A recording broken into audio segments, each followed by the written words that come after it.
ꯃꯌꯥꯝꯗ ꯅꯧꯅ ꯈꯨꯗꯣꯜ ꯇꯝꯖꯒꯗꯧꯔꯤꯕ ꯋꯥꯔꯤꯁꯤꯒꯤ ꯃꯃꯤꯡ ꯍꯦꯔꯥꯆꯟꯗ꯭ꯔꯒꯤ ꯂꯥꯏꯕꯛ꯫ ꯋꯥꯔꯤꯁꯤꯕꯨ ꯈꯨꯠ ꯊꯥꯕꯤꯔꯛꯄꯤ ꯑꯏꯕꯒꯤ ꯃꯤꯡ ꯂꯤꯁꯥ ꯁꯅꯁꯝ꯫ ꯋꯥꯔꯤꯁꯤ ꯍꯤꯡꯉꯤꯕ ꯅꯠꯇ꯭ꯔꯒ ꯂꯩꯈꯤꯗ꯭ꯔꯕ ꯀꯅꯥꯒꯨꯝꯕ ꯑꯃꯠꯇꯒ ꯀꯔꯤꯒꯨꯝꯕ ꯍꯤꯔꯝ ꯑꯃꯠꯇꯗ ꯃꯔꯤ ꯂꯩꯅꯖꯗꯦ꯫ ꯍꯧꯖꯤꯛ ꯃꯌꯥꯝꯗ ꯈꯨꯗꯣꯜ ꯇꯝꯖꯔꯤ ꯋꯥꯔꯤ ꯍꯦꯔꯥꯆꯟꯗ꯭ꯔꯒꯤ ꯂꯥꯏꯕꯛ ꯑꯍꯥꯟꯕ ꯁꯔꯨꯛ ꯑꯣꯟꯊꯣꯛꯄꯅꯤꯗ꯫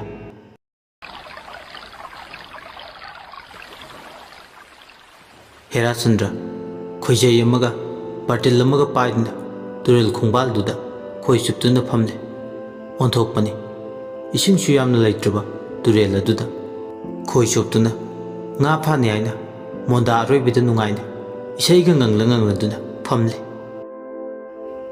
ꯉꯥ ꯊꯨꯔꯕꯣꯏ ꯅꯤꯡꯗꯨꯅ ꯈꯣꯏꯖꯩ ꯑꯗꯣ ꯇꯥꯞ ꯄꯥꯏꯗꯨꯅ ꯐꯠ ꯆꯤꯡꯈꯠꯄꯗꯗꯤ ꯐꯝꯂꯤꯕ ꯃꯣꯔꯥ ꯑꯗꯨꯗꯒꯤ ꯑꯣꯟꯊꯗꯨꯅ ꯇꯨꯡꯂꯣꯝꯗ ꯂꯣꯡꯈ꯭ꯔꯥꯛ ꯂꯣꯡꯉꯤ꯫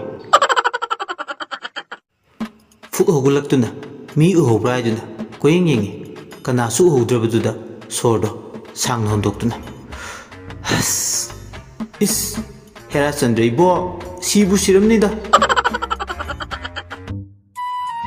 ꯑꯁ ꯑꯩꯒꯤ ꯈꯣꯏꯖꯩꯗꯨꯕꯨ ꯀꯗꯣꯝꯗ ꯃꯆꯤꯗꯨꯗ ꯇꯥꯔꯤꯕꯗꯣ ꯎꯔꯗꯨꯅ ꯑꯦ ꯁꯤꯗ ꯂꯩꯔꯦꯅꯦ꯫ ꯀꯔꯤꯅꯣ ꯁꯤꯗꯤ ꯂꯥꯏꯔꯤꯛ ꯅꯠꯇ꯭ꯔꯣ?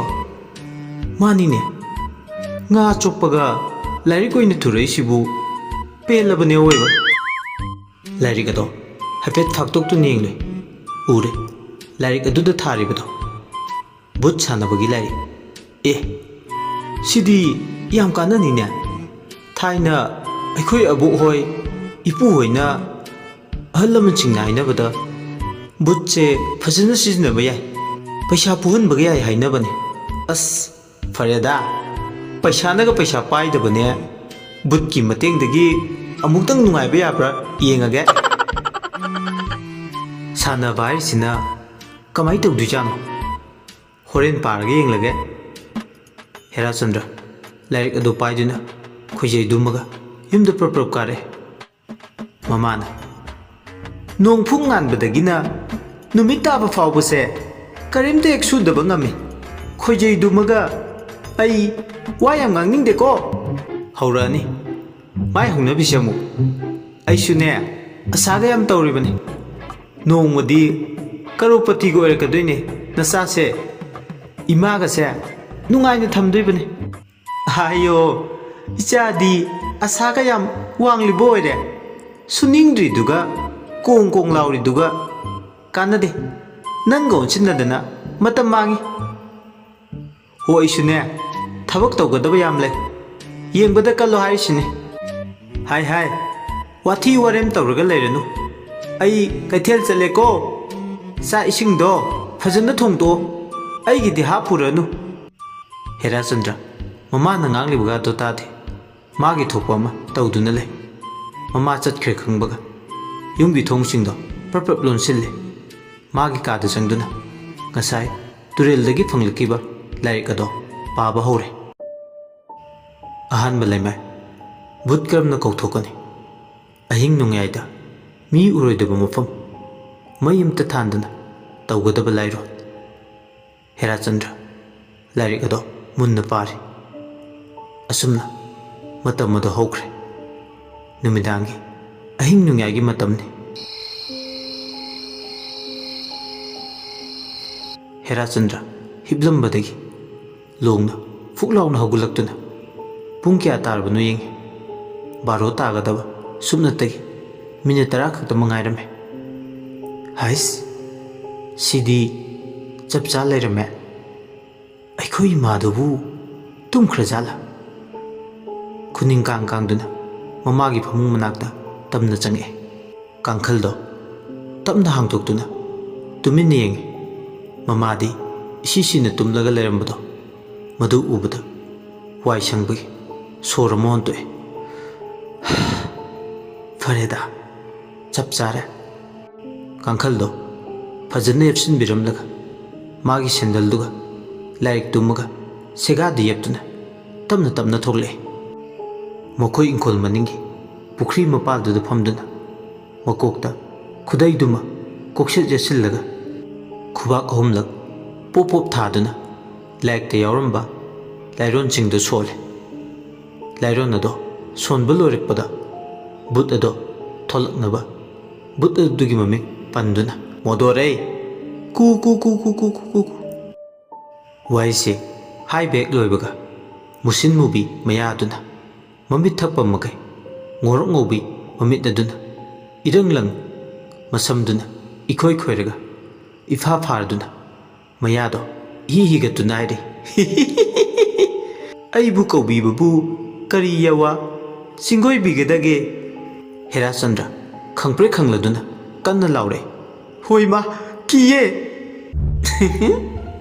ꯇꯟꯖꯩꯗ ꯄꯥꯈꯪ, ꯑꯩꯕꯨ ꯑꯗꯨꯛ ꯍꯥꯛꯅ ꯊꯤꯕ꯭ꯔꯅꯦ? ꯍꯦꯔꯥꯆꯟꯗ꯭ꯔ ꯋꯥꯈꯜꯗ ꯈꯜꯂꯤ, ꯑꯩꯕꯨ ꯁꯤꯕꯨ ꯀꯃꯥꯏ ꯇꯤꯟꯅꯗꯣꯏꯅꯣ? ꯊꯤꯁꯨ ꯊꯤꯈ꯭ꯔꯦ ꯂꯥꯏꯃ, ꯕꯨꯠꯀꯤ ꯗ꯭ꯔꯦꯁꯁꯦ ꯁꯨꯃꯥꯏꯅ ꯂꯣꯏꯅ ꯊꯤꯕ ꯖꯥꯠꯂꯣ ꯊꯧꯔꯤꯁꯤꯕꯣ? ꯍꯩꯃꯥ, ꯄꯀꯧꯔꯥ ꯃꯥꯟꯕ ꯅꯪꯕꯨ ꯀꯩꯗꯧꯔꯒꯦ ꯍꯥꯏ ꯋꯥꯅꯦ ꯅꯊꯟꯇ ꯃꯨꯔꯨꯝ ꯃꯨꯔꯨꯝ ꯁꯣꯜꯂꯤꯗꯨꯕꯣ? ꯍꯥ, ꯀꯩꯁꯨ ꯇꯧꯗꯦ, ꯀꯩꯅꯣꯝꯃ, ꯌꯥꯔꯦ ꯅꯪꯒꯤ ꯀꯩꯅꯣꯝꯃꯗꯣ ꯀꯣꯟꯅ ꯈꯜꯍꯧꯔꯣ, ꯑꯩꯅꯦ ꯊꯕꯛ ꯌꯥꯝ ꯆꯤꯜꯂꯤ, ꯐꯠ ꯐꯠ ꯍꯥꯏꯗꯧꯗꯣ ꯍꯥꯏꯔꯛꯑꯣ꯫ ꯍꯦꯔꯥꯆꯟꯗ꯭ꯔ ꯏꯀꯥꯏꯅ, ꯌꯥꯝ ꯏꯀꯥꯏꯅ ꯍꯥꯏꯔꯕꯗ ꯀꯔꯤꯅꯣ ꯑꯥꯕꯣ? ꯑꯩ ꯁꯦꯟꯗꯣꯏ ꯈꯣꯝꯕ ꯆꯠꯇꯣꯔꯤꯕꯅꯤ, ꯊꯦꯡꯉꯦ ꯍꯥꯏꯔꯨꯗꯧ ꯑꯣꯏꯔꯗꯤ ꯆꯠꯈ꯭ꯔꯒꯦ꯫ ꯑꯁ, ꯅꯪꯅ ꯐꯤꯡꯒꯠꯈꯤꯕꯁꯤꯅ, ꯉꯥꯏꯈꯣꯕ ꯍꯥꯏꯒꯦꯁꯦ, ꯄꯩꯁꯥ ꯈꯔ ꯄꯤꯌꯨ ꯍꯥꯏꯒꯦ ꯇꯧꯕꯅꯤ꯫ ꯏꯁ ꯀꯇꯟ, ꯅꯪꯅ ꯑꯩꯉꯣꯟꯗꯒꯤ ꯄꯩꯁꯥ ꯄꯨꯒꯦ ꯀꯥꯏꯅ ꯍꯌꯦꯡ ꯁꯦꯟꯗꯣꯏ ꯍꯨꯟꯕ ꯉꯝꯗꯗꯅ ꯑꯩ ꯄꯩꯁꯥ ꯃꯥꯡꯅꯕꯅꯤ꯫ ꯄ꯭ꯂꯤꯖ, ꯑꯩ ꯀꯩꯝꯇ ꯁꯣꯏꯍꯟꯖꯔꯣꯏ, ꯁꯨꯅꯤꯡꯉꯥꯏ ꯃꯐꯝ ꯆꯥꯗꯕꯅ ꯀꯇꯟ ꯑꯣꯏꯅ ꯎꯕꯅꯤ, ꯑꯩ ꯀꯇꯟꯃꯛꯇꯤ ꯅꯠꯇꯦ꯫ ꯑꯗꯨꯗꯤ ꯏꯕꯥꯅꯤ ꯋꯥ ꯑꯃ ꯌꯥꯅꯕ ꯇꯥꯕ, ꯄꯩꯁꯥꯕꯨ ꯄꯤꯅꯤ ꯍꯥꯏꯔꯗꯤ ꯂꯣꯏ ꯌꯥꯊꯣꯛꯀꯦ ꯁꯤꯗ ꯂꯩꯌꯦ ꯑꯩꯗꯤ, ꯏꯕꯥꯅꯤ ꯀꯣꯏꯅꯕ ꯇꯥꯕꯗꯨꯗꯤ, ꯍꯥ? ꯍꯦꯔꯥꯆꯟꯗ꯭ꯔ ꯌꯥꯅꯤꯁꯨ ꯍꯥꯏꯗꯣꯛꯒꯨꯝ ꯇꯧ ꯃꯊꯥ ꯁꯥꯔꯛꯑꯦ, ꯑꯩꯕꯨ ꯑꯁꯤ ꯃꯨꯁꯤꯟ ꯃꯨꯕꯤ ꯂꯧꯗ꯭ꯔꯥꯎꯕꯤ ꯃꯥꯟꯕꯤꯁꯤꯒ ꯀꯣꯏꯅꯔꯗ꯭ꯔꯅꯦ? ꯑꯁ ꯉꯝꯃꯣꯏ ꯉꯝꯃꯣꯏ, ꯃꯥ ꯀꯣꯏꯅꯗꯣꯏ ꯁꯔꯨꯛ ꯆꯨꯛ ꯁꯥꯔꯒ ꯑꯗꯨꯝ ꯂꯩꯖꯔꯒꯦ꯫ ꯃꯣꯗꯣꯔꯦ, ꯁꯥꯎꯕ ꯌꯥꯗꯦ, ꯃꯗꯨ ꯀꯌꯥ ꯅꯨꯡꯉꯥꯏꯒꯗꯕ ꯃꯥꯟꯗꯦꯕꯣ꯫ ꯅꯪꯅ ꯕꯨꯠꯅꯤ, ꯑꯩꯅ ꯇꯥꯏꯕꯪ ꯃꯤꯅꯤꯗꯣ, ꯑꯗꯨ ꯑꯣꯏꯔꯒ ꯀꯔꯤ ꯇꯧꯔꯒꯦ? ꯐꯔꯦ ꯐꯔꯦ, ꯑꯗꯨꯅ ꯇꯥꯛꯄꯗꯤ ꯉꯝꯂꯔꯣꯏ ꯍꯥꯏꯕ ꯅꯠꯇ꯭ꯔꯣ? ꯑꯩ ꯆꯠꯂꯒꯦ, ꯅꯪꯒꯤ ꯄꯩꯁꯥꯁꯨ ꯄꯤꯕ ꯉꯝꯂꯔꯣꯏ꯫ ꯕꯨꯠ ꯅꯨꯄꯤꯗꯣ ꯁꯥꯎꯕꯅ ꯃꯩ ꯍꯧꯗꯨꯅ ꯐꯨꯠ ꯃꯥꯡꯈ꯭ꯔꯦ꯫ ꯍꯦꯔꯥꯆꯟꯗ꯭ꯔ ꯀꯔꯤꯁꯨ ꯍꯥꯏꯕ ꯅꯪꯍꯧꯗꯦ, ꯇꯨꯃꯤꯟ ꯃꯌꯥ ꯀꯥꯗꯨꯅ ꯂꯩꯍꯧꯏ꯫ ꯑꯁ, ꯄꯩꯁꯥ ꯐꯪꯍꯧꯗꯦꯗ꯫ ꯍꯦꯔꯥꯆꯟꯗ꯭ꯔ ꯏꯕꯨꯡꯉꯣ, ꯅꯪꯃꯨꯛ ꯕꯨꯗꯨ ꯆꯨꯕ ꯅꯨꯄꯥꯁꯤꯕꯨ ꯂꯩꯔꯝꯈꯤꯗ꯭ꯔꯥ? ꯌꯥꯏ ꯀꯣꯛ ꯍꯥꯏꯔꯒ ꯀꯣꯏꯅꯔꯝꯃꯕꯁꯨ ꯁꯦꯟꯗꯣꯏ ꯍꯨꯟꯗ꯭ꯔꯁꯨ ꯀꯣꯛ ꯌꯥꯔꯕꯗꯨꯗ, ꯑꯁ ꯑꯩꯗꯤꯕ, ꯑꯩ ꯍꯥꯏꯔꯤꯁꯤꯅꯤ꯫ ꯍꯦꯔꯥꯆꯟꯗ꯭ꯔ ꯃꯊꯥ ꯁꯥꯅ ꯃꯀꯣꯛꯇꯨ ꯄꯥꯏꯗꯨꯅ ꯂꯩꯔꯤ, ꯍꯟꯖꯤꯟ ꯍꯟꯖꯤꯟ ꯀꯧꯔꯕꯁꯨ ꯊꯣꯛꯂꯛꯈꯤꯗ꯭ꯔꯦ꯫ ꯊꯋꯥꯏ ꯅꯨꯡꯉꯥꯏꯇ ꯅꯨꯡꯉꯥꯏꯇ ꯍꯦꯔꯥꯆꯟꯗ꯭ꯔ ꯏꯃꯨꯡꯗ ꯆꯪꯂꯛꯏ꯫ ꯃꯃꯥꯅ ꯈꯪꯂꯥꯎ ꯂꯥꯎꯔꯦ, ꯍꯦ ꯆꯟꯗꯥꯟ, ꯀꯔꯥꯏ ꯆꯠꯂꯨꯏ ꯑꯍꯤꯡꯁꯤꯗ? ꯃꯆꯤꯟꯗ ꯃꯨꯔꯨꯝ ꯃꯨꯔꯨꯝ ꯁꯣꯜꯂꯦ꯫ ꯇꯨꯝꯐꯝ ꯊꯣꯛꯄ ꯇꯨꯝꯒꯦꯗꯤ ꯍꯥꯏꯗ꯭ꯔꯒ ꯀ꯭ꯋꯥꯛꯇꯨꯅ ꯇꯧꯔꯛꯑꯅꯤ, ꯋꯥꯈꯜꯅ ꯋꯥꯈꯜ ꯅꯨꯡꯉꯥꯏꯇꯕꯅꯦ꯫ ꯃꯃꯥꯅ ꯉꯥꯡꯂꯤꯕꯗꯣ ꯀꯔꯤꯁꯨ ꯈꯨꯝꯂꯝꯗꯅ ꯇꯨꯃꯤꯟꯅ ꯐꯃꯨꯡꯗ ꯆꯪꯈ꯭ꯔꯦ꯫ ꯃꯃꯥꯗꯨꯁꯨ ꯑꯗꯨꯝ ꯉꯥꯡꯂꯒ ꯂꯩ, ꯐꯠꯇꯦꯗ ꯐꯠꯇꯦꯗ, ꯏꯆꯥ ꯐꯠꯇꯕ ꯀꯥꯏꯁꯦ ꯋꯥꯈ꯭ꯔꯦꯗ, ꯁꯨꯅ ꯁꯨꯅꯤꯡꯗ꯭ꯔꯤꯕ, ꯉꯥꯡꯅ ꯁꯛꯅꯕꯅ ꯌꯥꯗ꯭ꯔꯤꯕ, ꯁꯨꯕ ꯌꯥꯕ ꯁꯨꯖꯤꯟꯗꯨꯅ ꯃꯃꯥꯟꯅꯕꯁꯤꯡꯁꯤꯅ ꯇꯧꯔꯤꯕ ꯁꯨꯃꯥꯏꯅ ꯇꯧꯗꯨꯅ ꯅꯨꯄꯤ ꯊꯤꯖꯤꯜꯅꯤ ꯍꯥꯏꯕꯁꯨ ꯅꯠꯇꯦ꯫ ꯑꯣ, ꯑꯣꯟꯊꯣꯛꯅ ꯇꯥꯅꯤꯡꯈꯤꯗ꯭ꯔꯦꯗ, ꯉꯥꯡꯅꯤꯡꯖꯟ ꯑꯣꯏꯅ ꯇꯧꯔꯗꯅ ꯀꯔꯤ ꯍꯥꯏꯅꯣ ꯈꯪꯗꯦ ꯏꯃꯥ ꯅꯪ꯫ ꯃꯁꯤꯒꯤ ꯃꯇꯨꯡ ꯍꯦꯔꯥꯆꯟꯗ꯭ꯔ ꯈꯣꯏ ꯆꯨꯞꯄ ꯍꯦꯛ ꯍꯦꯛ ꯆꯠꯄꯗꯨꯁꯨ ꯆꯠꯈꯤꯗ꯭ꯔꯦ꯫ ꯃꯪꯂ ꯃꯪꯂꯗꯨꯅ ꯃꯆꯤ ꯃꯆꯤ ꯈꯨꯗꯤꯡꯗ ꯎꯪꯗꯨꯅ ꯂꯩ꯫ ꯃꯃꯥꯅ ꯈꯜꯂꯤ, ꯀꯔꯤꯅꯣ ꯑꯩꯒꯤ ꯏꯆꯥꯁꯤꯅ ꯍꯟꯗꯛ ꯅꯨꯃꯤꯠ 4-5ꯅꯤꯁꯦ ꯃꯄꯥꯜ ꯀꯩꯝꯇ ꯊꯣꯛꯇ꯭ꯔꯤꯕꯁꯦ ꯃꯆꯤ ꯃꯆꯤ ꯈꯨꯗꯤꯡ ꯎꯪꯗꯨꯅ ꯂꯩꯔꯤꯕ ꯀꯅꯥꯅ ꯀꯔꯤ ꯍꯥꯏꯔꯕꯖꯥꯠꯅꯣ? ꯃꯇꯝ ꯈꯔꯗꯤ ꯑꯩꯁꯨ ꯇꯨꯃꯤꯟꯅ ꯌꯦꯡꯈꯤꯒꯦ꯫ ꯁꯣꯝꯗꯅ ꯍꯦꯔꯥꯆꯟꯗ꯭ꯔ ꯃꯥꯒꯤ ꯐꯃꯨꯡꯗꯨꯗ ꯂꯣꯡ ꯍꯤꯞꯇꯨꯅ ꯋꯥꯈꯜ ꯇꯧꯔꯤ꯫ ꯍꯣꯔꯦꯟ ꯅꯨꯃꯤꯗꯥꯡꯁꯤꯃꯒ ꯑꯩ ꯑꯃꯨꯛꯇꯪ ꯑꯣꯏꯔꯕꯁꯨ ꯌꯦꯡꯈꯤꯒꯦ꯫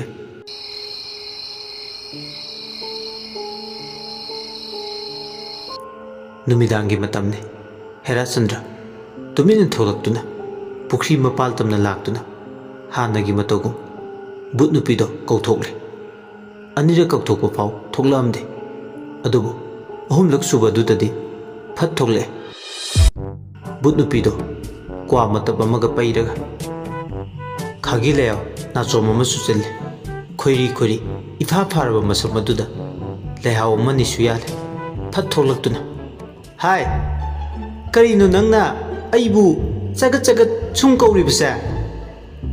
ꯃꯣꯗꯣꯔꯦ, ꯁꯥꯎꯔꯅꯣꯕ, ꯑꯩ ꯂꯥꯟꯖꯔꯦ꯫ ꯅꯪꯅ ꯍꯥꯏꯕꯗꯣ ꯑꯩ ꯌꯥꯔꯒꯦꯕ꯫ ꯏꯁ, ꯀꯌꯥꯗ ꯍꯩꯔꯤꯕ ꯃꯇꯥꯅꯣꯅꯦ?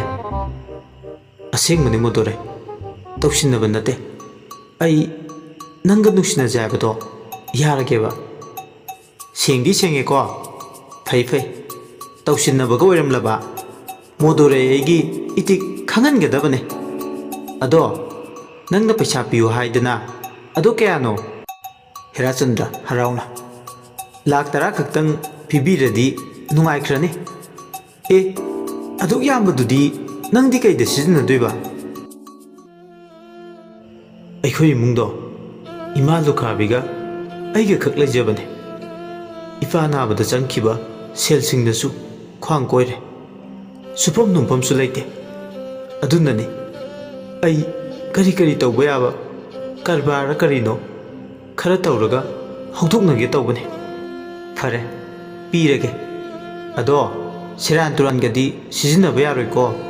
ꯑꯩꯗꯤ ꯂꯣꯏ ꯈꯪꯒꯅꯤ꯫ ꯕꯨꯠ ꯅꯨꯄꯤꯗꯣ ꯈꯔ ꯀꯦꯔꯞ ꯇꯧꯔꯒ, ꯁꯦꯟꯗꯣꯏꯗꯤ ꯂꯧꯕꯤꯔꯔꯣꯏ, ꯃꯔꯝꯗꯤ ꯅꯪꯁꯦ ꯑꯩꯒꯤ BF ꯑꯣꯏꯔꯕꯅꯤꯅ꯫ ꯑꯗꯨꯒ ꯑꯃꯅ ꯑꯩ ꯅꯠꯇꯕ ꯇꯨꯃꯤꯟꯅ ꯅꯨꯄꯤꯒ ꯀꯣꯏꯔꯝꯃꯕ ꯁꯣꯔ ꯊꯠꯂꯒ ꯍꯥꯠꯀꯗꯕꯅꯤ, ꯈꯪꯖꯧ꯫ ꯍꯣꯏ, ꯑꯩ ꯚꯥꯞ ꯇꯥꯖꯔꯦ꯫ ꯕꯨꯠ ꯅꯨꯄꯤꯗꯣ ꯃꯃꯤꯠ ꯎꯏꯁꯤꯟꯗꯨꯅ ꯃꯨꯔꯨꯝ ꯃꯨꯔꯨꯝ ꯃꯆꯤꯟꯗ ꯀꯔꯤ ꯀꯔꯤꯅꯣ ꯈꯔ ꯁꯣꯟꯗꯨꯅ ꯄꯩꯁꯥꯁꯤꯡ ꯑꯗꯣ ꯊꯣꯛꯍꯜꯂꯝꯃꯤ꯫ ꯁꯦ, ꯅꯪꯒꯤ ꯄꯩꯁꯥ ꯍꯥꯏꯕꯗꯣ꯫ ꯍꯦꯔꯥꯆꯟꯗ꯭ꯔ ꯄꯩꯁꯥꯗꯣ ꯍꯔꯥꯎ ꯍꯔꯥꯎ ꯂꯧꯁꯤꯜꯂꯦ꯫ ꯕꯨꯠ ꯅꯨꯄꯤꯗꯨꯅ ꯍꯥꯏꯔꯦ, ꯉꯁꯤꯒꯤꯗꯤ ꯀꯥꯏꯅꯔꯁꯦ ꯁ꯭ꯋꯥꯏꯗ꯫ ꯑꯩꯁꯨ ꯑꯇꯩ ꯑꯇꯣꯞꯄꯗꯒꯤ ꯁꯦꯟꯗꯣꯏ ꯈꯣꯝꯈꯤꯗꯣꯏꯅꯤ꯫ ꯅꯪꯁꯨ ꯆꯪꯉꯨ ꯐꯖꯅ꯫ ꯍꯌꯦꯡ ꯐꯖꯅ ꯎꯅꯔꯒ ꯔꯣꯃꯥꯟꯁ ꯇꯧꯔꯁꯦ꯫ ꯑꯗꯣ ꯑꯩꯗꯤꯅꯦ ꯑꯩꯅ ꯂꯥꯛꯅꯤꯡꯕ ꯃꯇꯝꯗ ꯂꯥꯛꯀꯅꯤ꯫ ꯅꯣꯏ ꯌꯨꯝꯗꯒ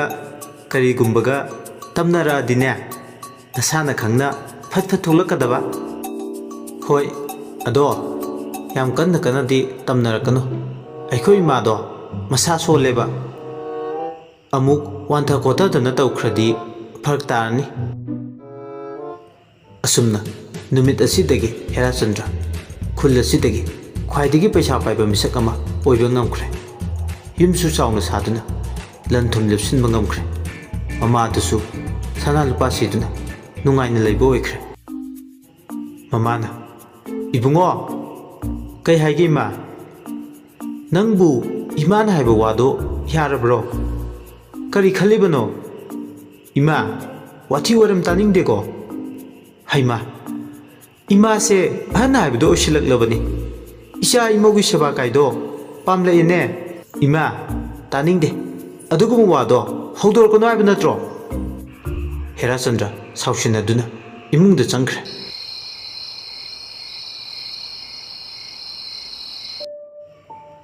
ꯅꯨꯃꯤꯗꯥꯡꯒꯤ ꯃꯇꯝꯅꯤ꯫ ꯍꯦꯔꯥꯆꯟꯗ꯭ꯔꯒꯤ ꯃꯃꯥꯗꯣ ꯆꯥꯛꯈꯨꯝꯗ ꯆꯥꯛ ꯊꯣꯡꯂꯦ꯫ ꯃꯇꯨꯡꯗ ꯕꯨꯠ ꯅꯨꯄꯤ ꯃꯣꯗꯣꯔꯦꯗꯣ ꯋꯥꯡꯗ꯭ꯔꯤꯡ ꯋꯥꯡꯅ ꯂꯦꯞꯇꯨꯅ ꯂꯩ꯫ ꯕꯨꯠ ꯅꯨꯄꯤ ꯑꯗꯨꯅ, ꯑꯩ ꯂꯩꯅ ꯂꯩꯅ ꯀꯔꯤꯒꯤ ꯅꯪꯅ ꯅꯆꯥꯅꯨꯄꯥꯕꯨ ꯑꯇꯣꯞꯄ ꯅꯨꯄꯤꯒ ꯂꯨꯍꯣꯡꯅꯕ ꯁꯤꯟꯕ ꯉꯝꯕ? ꯈꯪꯒꯅꯤ, ꯃꯣꯗꯣꯔꯦ ꯑꯩꯒꯤ ꯏꯇꯤꯛ ꯈꯪꯍꯟꯒꯦ꯫ ꯑꯁꯨꯝꯅ ꯎꯄꯨ ꯃꯌꯥꯝ ꯊꯛꯇꯒꯤ ꯀꯣꯜ ꯂꯤꯛ ꯈꯔ ꯃꯈꯥꯗ ꯏꯟꯊꯔꯛꯑꯦ꯫ ꯍꯣꯏ ꯏꯃꯥ, ꯅꯄꯥ ꯊꯣꯔꯥꯏ ꯃꯆꯥ ꯀꯅꯥꯅꯣꯅꯦꯍꯦ? ꯍꯦꯔꯥꯆꯟꯗ꯭ꯔꯒꯤ ꯃꯃꯥꯗꯣ ꯈꯪꯄ꯭ꯔꯦꯛ ꯈꯪꯉꯦ꯫ ꯋꯥꯁꯤ ꯍꯥꯏꯗꯨꯅ ꯇꯥꯔꯛꯂꯤꯕ ꯀꯣꯜ-ꯂꯤꯛꯁꯤꯡ ꯑꯗꯣ ꯑꯃꯨꯛ ꯈꯨꯝꯀꯠꯂꯦ꯫ ꯃꯃꯥꯏ ꯑꯗꯣ ꯂꯩꯁꯤꯜꯂꯛꯄꯗ ꯒ꯭ꯌꯥꯁ ꯁ꯭ꯇꯣꯞ ꯑꯗꯣ ꯃꯊꯟꯇ ꯃꯔꯤ ꯃꯩꯗꯨ ꯊꯥꯒꯠꯂꯦ, ꯑꯃꯨꯛ ꯃꯨꯊꯠꯂꯦ ꯇꯧꯗꯨꯅ ꯂꯩ꯫ ꯍꯦꯔꯥꯆꯟꯗ꯭ꯔꯒꯤ ꯃꯃꯥꯗꯣ ꯉꯛꯄꯅ ꯂꯣꯏꯈ꯭ꯔꯦ꯫ ꯃꯁꯥꯗꯣ ꯀꯤꯕ ꯑꯃꯁꯨ ꯄꯣꯛꯂꯛꯑꯦ꯫ ꯕꯨꯠ ꯅꯨꯄꯤ ꯑꯗꯨꯗꯤ ꯃꯥꯅ ꯀꯔꯤꯁꯨ ꯎꯕ ꯅꯠꯇꯦ꯫ ꯃꯥꯅ ꯏꯟꯁꯥꯡ ꯁꯦꯝꯂꯝꯕ ꯊꯥꯡ ꯁꯣꯔꯤꯗꯨꯁꯨ ꯃꯇꯣꯝꯇ ꯇꯞꯅ ꯄꯥꯏꯈꯠꯂꯛꯑꯦ꯫ ꯄꯥꯈꯠꯄꯅ ꯃꯆꯥꯅꯨꯄꯥꯕꯨ ꯀꯟꯅ ꯀꯧꯔꯛꯑꯦ꯫ ꯏꯕꯨꯡꯉꯣ, ꯏꯕꯨꯡꯉꯣ, ꯍꯦꯔꯥꯆꯟꯗ꯭ꯔ! ꯃꯃꯥꯒꯤ ꯄꯥꯈꯠꯅ ꯀꯧꯕ ꯈꯨꯀꯧ ꯑꯗꯨꯗ ꯍꯦꯔꯥꯆꯟꯗ꯭ꯔ ꯆꯥꯛꯈꯨꯝ ꯇꯝꯅ ꯈꯣꯡꯂꯩ ꯊꯨꯅ ꯆꯦꯟꯁꯤꯜꯂꯦ꯫ ꯀꯩꯗꯧꯔꯒꯦ ꯏꯃꯥ? ꯉꯁꯥꯏ ꯇꯧꯔꯝꯕꯁꯤꯡ ꯑꯗꯣ ꯃꯆꯥꯅꯨꯄꯥ ꯆꯪꯉꯛꯄꯗꯨꯗꯒꯤꯗꯤ ꯀꯔꯤꯁꯨ ꯇꯧꯔꯛꯈꯤꯗ꯭ꯔꯦ꯫ ꯃꯃꯥꯗꯣ ꯉꯛꯅ ꯈꯨꯗꯣꯝꯕꯤ ꯊꯤꯟꯗꯨꯅ, ꯏꯃꯥ, ꯁꯦꯡꯅ ꯇꯝꯃꯨ, ꯁꯦ ꯀꯔꯤ ꯇꯧꯔꯒꯦꯕ?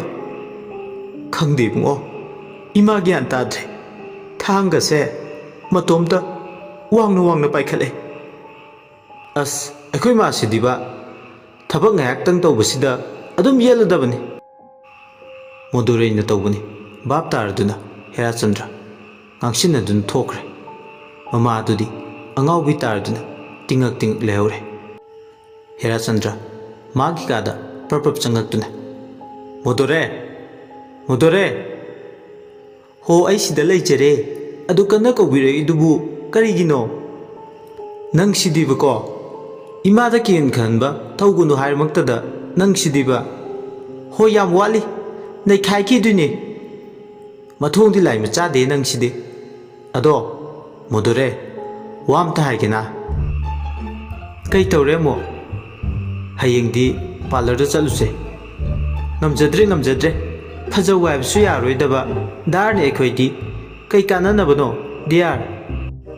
ꯉꯥꯡꯅꯕ ꯋꯥꯏꯍꯦ ꯅꯪꯁꯤꯁꯨ ꯏꯕꯦꯝꯃ꯫ ꯑꯁ, ꯀꯥꯟꯅꯗꯦ ꯗꯤꯌꯥꯔ, ꯑꯩ ꯁꯦꯟꯗꯣꯏ ꯈꯨꯟꯕ ꯇꯥꯏꯃꯤꯡ ꯑꯣꯏꯁꯤꯜꯂꯛꯑꯦ, ꯆꯠꯂꯨꯈꯤꯒꯦ, ꯍꯌꯦꯡ ꯑꯃꯨꯛ ꯂꯥꯛꯀꯦ꯫ ꯍꯦꯔꯥꯆꯟꯗ꯭ꯔ ꯃꯆꯤꯟꯗ ꯇꯞꯅ ꯁꯣꯜꯂꯦ꯫ ꯕꯨꯠ ꯅꯨꯄꯤ ꯑꯃꯒ ꯍꯦꯛ ꯀꯣꯏꯅꯔꯨꯗꯅ ꯑꯩꯕꯨ ꯅꯨꯄꯤ ꯊꯤꯕ ꯈꯪꯂꯔꯣꯏꯗꯣꯏꯕ ꯇꯧꯔꯤꯁꯤꯕꯣ?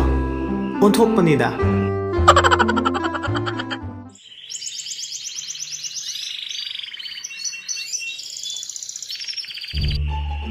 ꯑꯌꯨꯛ ꯌꯦꯟꯗꯥ ꯑꯉꯟꯕꯅꯤ꯫ ꯃꯦꯝꯆꯧꯕꯤ, ꯃꯁꯤꯒꯤ ꯑꯉꯥꯡꯁꯦ ꯀꯃꯥꯏ ꯉꯥꯡꯅꯒꯗꯕꯅꯣ ꯑꯩꯕꯨ ꯇꯧꯔꯤꯁꯤꯕꯣ?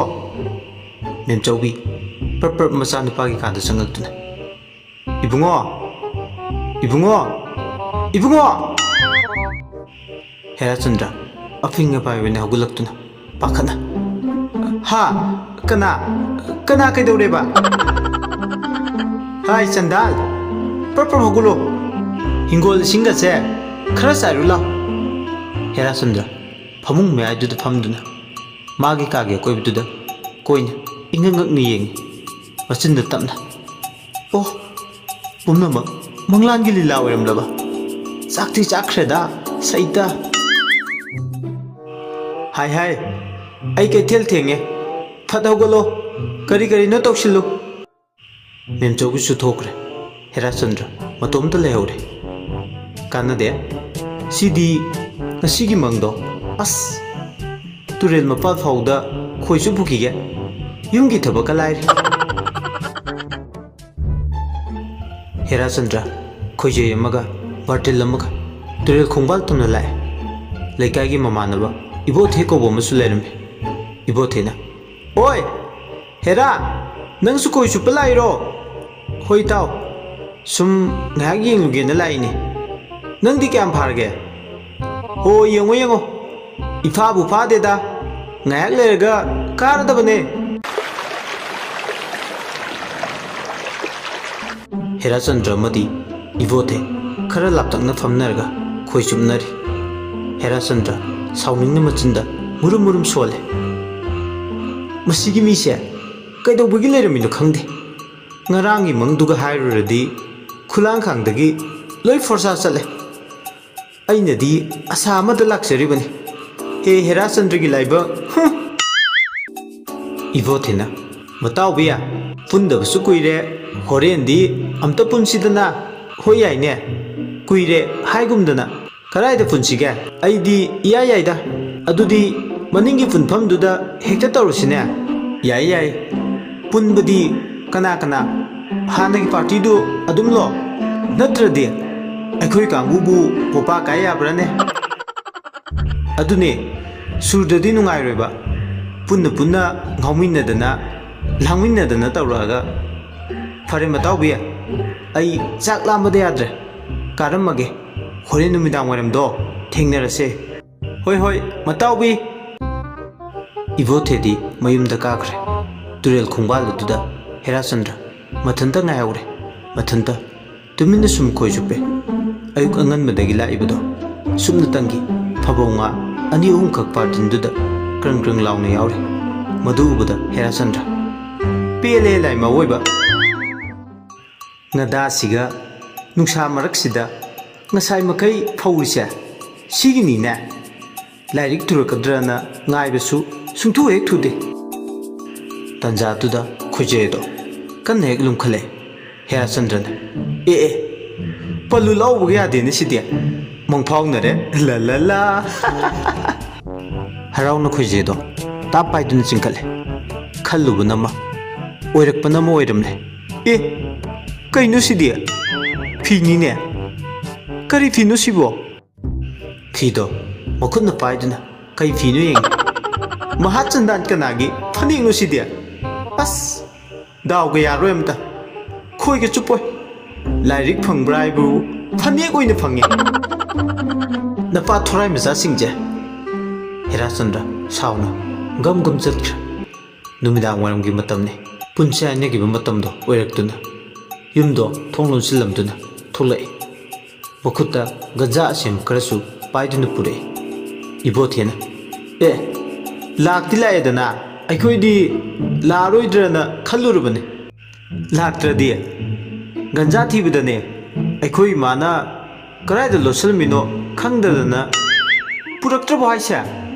pubudi pure ngang leirano phat phat purone ganja to putoktuna thakminnari thakpa yaba thaklaba matung ngawba yaba ngawnare wari gese ja ja chanaba ure Herachandra as matau biya mayam yadre aidi wari sunungaidi pungsu thengamani kaina nabu tawrasine makhoi gi marktege man as ngai khoda matau biya as yadre hayeng amu pullaga lore noi noi gi nufina pullaga fubra khangde noi Hera ibani dabu akhang oibagi khar fare asumna mokhoi mayamdo kaina bidai longnar duna mayum mayum maikei pangnakre Herachandra su mayum lomda lai nungaire nungaire si mangaire dana ganja thakpo mina ganja da yu thakpo mina yu ngauba surup thakpo mina surup ta ngauba kari dabu khenarige pulap pulap ngauba aikhoi kangbuni nungai khre punsi se si mangai nungai ba bese ganja ga yugana adum ngauruga leijerage ho leijerage ngang bu wasingdo mari mukhum amata samnadre magi thokpa mani ngang dana law dana lagiba nupi yamagi khonjelda tapna kaure tamo Hera het kanano aine tamo Hera Herachandra mamaido phatlei thore wow fazaiye haibi pambi duda hello ani khak tongduna lai Herachandra di hello du ubuda mamit ke lautolaga matin ge taba makai yengje kanano noi ani bo aikhoi bu khangro haise aikhoi ne heloi mayamna hainabado sega kaina phauribado Herachandra harauna awoi beye khwai tumbido khra masak amukta yenge mina di fazai haine aidi ꯑꯃꯨꯛꯇ ꯎꯗ꯭ꯔꯦ ꯑꯩꯅꯦ ꯑꯇꯣꯝꯕꯤ ꯍꯥꯏꯕꯗꯣ ꯑꯩꯅꯅꯦ ꯉꯁꯥꯏ ꯃꯈꯩ ꯅꯪꯉꯣꯟꯗ ꯀꯧꯔꯤꯕꯗꯣ ꯍꯦꯔꯥꯆꯟꯗ꯭ꯔ hello ꯑꯅꯤꯗꯨꯒꯤ ꯃꯅꯥꯛꯇ ꯆꯪꯁꯤꯜꯂꯒ ꯃꯈꯨꯠꯇꯣ ꯇꯥꯞ ꯄꯥꯏ ꯍꯥ ꯅꯪ ꯑꯣꯏꯔꯦ ꯑꯗꯨꯗꯤ 이반이 ꯑꯃꯨꯛꯇ ꯀꯣꯏꯅꯁꯦ ꯑꯁꯦꯡꯕꯒꯤꯔꯣ ꯇꯥꯃꯣ ꯍꯦꯔꯥ ꯅꯪꯕꯨ ꯑꯩ ꯄꯥꯝꯕ꯭ꯔꯅꯦ ꯑꯁ ꯄꯥꯝꯃꯤ ꯅꯪꯅꯦ ꯑꯩꯅ ꯅꯍꯥꯟ ꯃꯈꯩ ꯊꯤꯔꯛꯏꯁꯦ ꯑꯗꯨꯅꯕꯨ ꯅꯨꯄꯤ ꯊꯤꯗꯗꯅ ꯄꯥꯈꯪ ꯁꯔꯤ ꯑꯣꯏꯔꯒ ꯂꯩꯔꯤꯕꯁꯤꯅꯤ ꯇꯥꯃꯣ ꯍꯦꯔꯥꯅ ꯌꯥꯔꯗꯤ ꯀꯣꯏꯅꯕ ꯇꯥꯔꯦꯗꯅ ꯑꯗꯣ ꯇꯥꯃꯣ ꯍꯦꯔꯥ ꯍꯌꯦꯡ ꯑꯩꯕꯨ ꯀꯣꯏꯒꯦ ꯀꯣꯏꯅꯕꯤꯔꯒ ꯗꯣꯛꯇꯔ ꯍꯦꯃꯣꯒꯤ ꯍꯦꯂꯣꯏ ꯐꯤꯂꯝꯗꯣ ꯑꯗꯨꯃꯥꯏꯅꯒꯗꯤ ꯇꯧꯕꯤꯂꯥꯛꯄꯤꯒꯅꯨꯀꯣ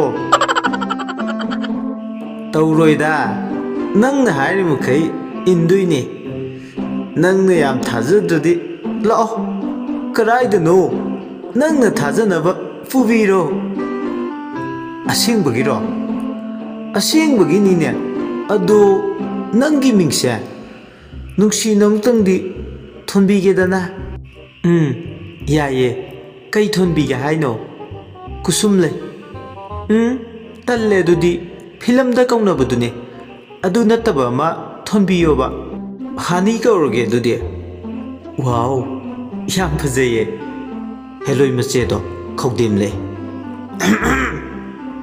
ꯍꯣ ꯑꯌꯦꯡꯕ ꯃꯤꯒꯤꯁꯨ ꯈꯔ ꯈꯟꯅꯕ ꯐꯩꯗ ꯑꯇꯣꯝꯕꯤꯗꯨꯅ ꯈꯨꯝꯂꯛꯏ ꯍꯣ ꯏꯆꯦꯝꯍꯜ ꯋꯥꯔꯧꯕꯤꯕ ꯌꯥꯗ꯭ꯔꯦ ꯁ꯭ꯋꯥꯏ ꯃꯇꯥꯡꯁꯤꯗꯤ ꯃꯤꯠꯇꯣ ꯈꯤꯇꯪ ꯈꯨꯝꯖꯤꯟꯗꯅ ꯈꯥꯡꯕꯤꯕ ꯇꯥꯔꯦ ꯏꯁ ꯃꯥꯏꯗ ꯍꯧꯖꯤꯛꯀꯥꯟꯒꯤ ꯑꯉꯥꯡꯁꯤꯡꯁꯦ ꯏꯀꯥꯏꯕꯒ ꯈꯪꯈꯤꯗ꯭ꯔꯦ ꯑꯩꯁꯨ ꯅꯨꯄꯥ ꯂꯩꯅ ꯎꯅꯔꯨꯈꯤꯒꯦ ꯅꯣꯏꯇꯪ ꯔꯣꯃꯥꯟꯁ ꯇꯧ ꯂꯩ ꯌꯥꯕ꯭ꯔꯣ ꯍꯌꯨꯝ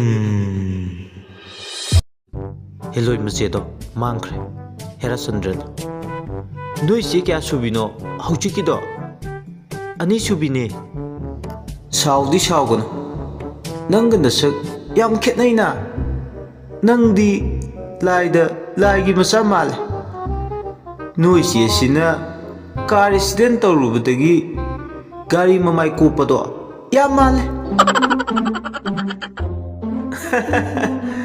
ꯇꯥꯔꯗꯤ ꯅꯪꯕꯣ ꯅꯁꯝꯒꯗꯣ ꯁꯤꯠ ꯅꯥꯟꯅ ꯐꯣꯏꯕꯤꯕꯗ ꯂꯣꯏꯔꯅꯤꯅꯦ ꯑꯁ ꯍꯥꯅꯤ ꯊꯦꯡꯈ꯭ꯔꯅꯤ ꯄꯨꯕꯤꯔꯣ ꯑꯩꯕꯨ ꯅꯪꯒꯤ ꯅꯨꯡꯁꯤꯕꯒꯤ ꯇꯥꯏꯕꯪ ꯄꯥꯜꯗꯨꯗ ꯍꯩꯃꯥ ꯍꯣ ꯄꯨꯖꯔꯒꯦ ꯄꯥꯈꯪ ꯈꯨꯖꯦꯡ ꯄꯥꯏꯗꯨꯅ ꯅꯨꯡꯁꯤ ꯄꯟꯊꯨꯡ ꯇꯝꯅ ꯂꯥꯛꯂꯣ ꯆꯠꯁꯤ ꯅꯨꯡꯁꯤ ꯄꯟꯊꯨꯡ ꯌꯧꯃꯤꯟꯅꯁꯤ ꯊꯥꯕꯜ ꯏꯄꯣꯝꯗ ꯆꯠꯁꯤ ꯊꯥꯕꯜ ꯏꯄꯣꯝꯗ ꯍꯣ ꯆꯠꯁꯤ ꯂꯥꯛꯂꯦ ꯆꯠꯂꯁꯤ ꯃꯥꯏ ꯍꯥꯅꯤ ꯂꯥꯛꯂꯣ ꯆꯠꯂꯁꯤ ꯃꯥꯏ ꯍꯥꯅꯤ ꯍꯦꯔꯥꯆꯟꯗ꯭ꯔ ꯐꯤꯌꯣ ꯒꯟꯖꯥꯒꯤ ꯅꯤꯁꯥꯗꯨꯅ ꯀꯔꯤꯝꯇ ꯈꯪꯂꯝꯗꯦ ꯇꯧꯔꯤꯕꯁꯤꯡ ꯑꯗꯣ ꯄꯨꯔꯥ ꯁꯪꯁꯥꯔ ꯑꯃꯅꯤ ꯍꯦꯂꯣꯏ ꯑꯇꯣꯝꯕꯤꯗꯨꯅ ꯍꯦꯔꯥꯆꯟꯗ꯭ꯔꯕꯨ ꯍꯦꯂꯣꯏ ꯃꯌꯥꯝ ꯂꯩꯐꯝ ꯑꯣꯏꯔꯤꯕ ꯎꯃꯪ ꯑꯗꯨꯗ ꯄꯨꯔꯛꯂꯦ ꯏꯁꯨꯛ ꯁꯨꯛꯂꯕ ꯇꯤꯜ ꯀꯥꯡꯒꯤ ꯃꯈꯣꯜꯇꯅ ꯄꯨꯛꯅꯤꯡ ꯅꯤꯜꯂꯕ ꯑꯃꯝꯕ ꯃꯐꯝꯗꯣ ꯍꯦꯔꯥꯆꯟꯗ꯭ꯔꯒꯤ ꯃꯤꯠꯇꯗꯤ ꯍꯩꯀꯣꯜ ꯂꯩꯀꯣꯜꯇꯅ ꯊꯜꯂꯕ ꯄꯨꯛꯅꯤꯡ ꯍꯨꯅ ꯐꯖꯔꯕ ꯃꯐꯝ ꯑꯃꯒꯨꯝ ꯎꯍꯜꯂꯝꯃꯦ ꯍꯦꯔꯥꯆꯟꯗ꯭ꯔ ꯃꯆꯤꯟꯗ ꯇꯞꯅ ꯋꯥꯎ ꯍꯥꯅꯤ ꯃꯐꯝꯁꯤꯗꯤ ꯑꯣꯟꯊꯣꯛꯅ ꯐꯖꯈ꯭ꯔꯦꯗ ꯑꯥꯗ ꯎꯔꯤꯕ ꯂꯩꯀꯣꯜ ꯑꯁꯤꯗ ꯄꯤꯛꯇꯛꯅ ꯂꯩꯔꯤꯕ ꯄꯨꯈ꯭ꯔꯤ ꯃꯆꯥꯁꯤꯗ ꯉꯥꯛꯇꯪ ꯁꯥꯟꯅꯔꯨꯁꯦ ꯍꯥꯏꯕꯕꯨ ꯍꯣ ꯄꯥꯃꯨꯕꯧ ꯀꯩꯁꯨ ꯀꯥꯏꯗꯤꯌꯦ ꯂꯥꯛꯑꯣ ꯁꯥꯟꯅꯔꯨꯔꯁꯦ ꯄꯥꯊꯤ ꯀꯣꯝꯊꯤ ꯑꯗꯨꯗ ꯍꯦꯔꯥꯆꯟꯗ꯭ꯔꯗꯣ ꯄꯨꯗꯨꯅ ꯆꯪꯉꯦ ꯃꯅꯝꯁꯨ ꯑꯁꯨꯛꯀꯤ ꯃꯇꯤꯛ ꯅꯝꯊꯤꯔꯝꯃꯤ ꯍꯦꯔꯥꯆꯟꯗ꯭ꯔꯒꯤ ꯃꯅꯥꯇꯣꯟꯗꯗꯤ ꯍꯩꯅꯝ ꯂꯩꯅꯝꯒꯤ ꯃꯅꯝ ꯑꯣꯏꯅ ꯅꯝꯂꯝꯃꯤ ꯍꯦꯔꯥꯆꯟꯗ꯭ꯔ ꯃꯅꯥꯇꯣꯟꯗꯣ ꯁꯥꯡꯅ ꯃꯅꯝꯗꯣ ꯆꯤꯡꯈꯠꯇꯨꯅ ꯑꯣꯟꯊꯣꯛꯅ ꯅꯨꯡꯁꯤꯈ꯭ꯔꯦꯗ ꯃꯅꯝꯁꯤꯗꯤ ꯍꯦꯔꯥꯆꯟꯗ꯭ꯔꯗꯤ ꯄꯨꯡꯉꯥꯎ ꯉꯥꯎꯈ꯭ꯔꯦ ꯂꯩꯅꯥꯡ ꯃꯔꯛ ꯑꯗꯨꯗ ꯆꯕꯨꯛ ꯅꯩꯗꯨꯅ ꯁꯥꯟꯅꯔꯤ ꯍꯦꯂꯣꯏ ꯑꯗꯨꯁꯨ ꯃꯇꯧꯗꯨ ꯎꯔꯒ ꯀꯟꯅ ꯅꯣꯛꯆꯔꯤ ꯑꯗꯨꯝ ꯃꯈꯣꯏ ꯑꯅꯤꯅ ꯁꯥꯟꯅꯗꯨꯅ ꯂꯩꯔꯤꯉꯩ ꯅꯨꯄꯤ ꯑꯃꯒꯤ ꯈꯣꯟꯖꯦꯜꯗ Hai hai, lamen mamacha kana kana no. Ado aida sanari bado. Masi tai bang mina, changa da bama pham na tai basi khangdra. Heloi manga do. Asau khambi mai hoduna. Hat lagi matago. Sau na changi. Adu tawrum liba sing adu budadi. Ngang mami to lauthuk tu na yengduna. Hai atombi. Atombi do noklam badagi chap leptuna. Ichem hal. Kanara nupa sidi. Ichem hal. Nanau nupa ni. Aina chenjarai bani. Kari no ne hari sibo. Nang bu gyan amukta di tau ne. Ichem gi bema. Ho gyan tabadi lardana. Loi on thokre. Yare. Noi khumu thokpi ge huna bido. Adu tawiga. Ada tawiga. Sidar kupta yeng lairani. Adu nabu haujik phau phangdadana laido. Adu gi laibak to. Nanau atombi engonda di tahan birakanu. Kaya dano. Migi mamang sida. Aikoi sibu. Sangat hat le haiwane. Ho yare hai na ne. Permission do pibiramo. Isem tarukta karisu yecharoi. Tongan hekta chajage. Fare fare. Inauge pamado taujaro. Nangna tauribase hendi hemallabani. Heloi akhoigi rules ki wangmadani. Adu nasana khangna chatkedabani. Ipa sorarinsu nangna dum hainajaro. Aikhoi yahallakanu. Aikhoi thabak yam sile haujikan. Thabal sinbagi donation chatkedaba yame. Ho ichem. Ipa su ai adum hainajarage. Aidi thabal sinbasu songbasu yaujararoi handakti. Aikhoi nupa laijarabani na. Kaya da nu yengune. Aikhoi oina ikairakbagi condition la esidi. Inausa aikhoi di sinta pangurasi khongsala sine. Phagani do isemhal. Hayum. Hello singado mangkhre. Herasundra tapnaide. Hani. Hani. Ho kai haige. Laune. Nana kongda wam ta haige. Tumina. Kai haige haibano. Hello edugi manakongda changchinduna. Kaino. Noi che singse masakse kaidorage. Tarki loi male. Hello edo kanna kanna nogle. Herachandrasu machinge khumjilaga noksari. Mathangi numini. Pung ani hum tasla phau Herachandra halaktabadi. Mamado thawai waduna. Mamanaba singduda hairi. Icha sa noibu noigi marupto karaida leribano amukta thinaune. Ngarang noibu pulle hairaga man karaida chatkribaduna. Ima aikhoi myam pulambadagi madi yumnomda dum hankrabani. Aikhoi su dum yumyumda changnare. Ha kaino ne hairisibo. Imagi bungo Hera. Imagi Herachandra. Ima kapkano nasa aikhoi myam ama lairibsidi itaudo phangnaba aikhoi na thigani soidana. Itau adudi mamang lekai gi ipu maibado amukta kaurubana phani. Laitina chenbra hana amukta yengise. Phangdragana police station da chatpa haiduni. Hoi itau aduna farni. Mamanaba makhoi ani ahum maiba kauba chatkre. Khara amana wa tanaduna lehore. Asumna maibadu lakuna makhoigi khulladuga naknana leiriba ching macha aduda changsilaktuna moibung kanna kanna khonglei.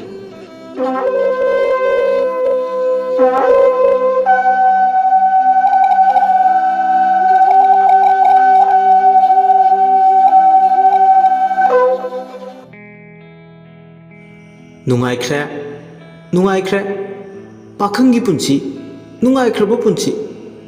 Aikhoi maduna nga thaname haridubu.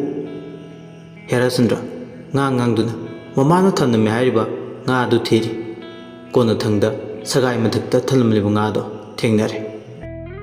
Hai hai kaya jinna thanamiba thibadana higop thoe.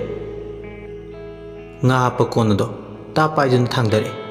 Ngakra ngakta haplaga leramadu ubada Herachandra masado kainom tawkhre.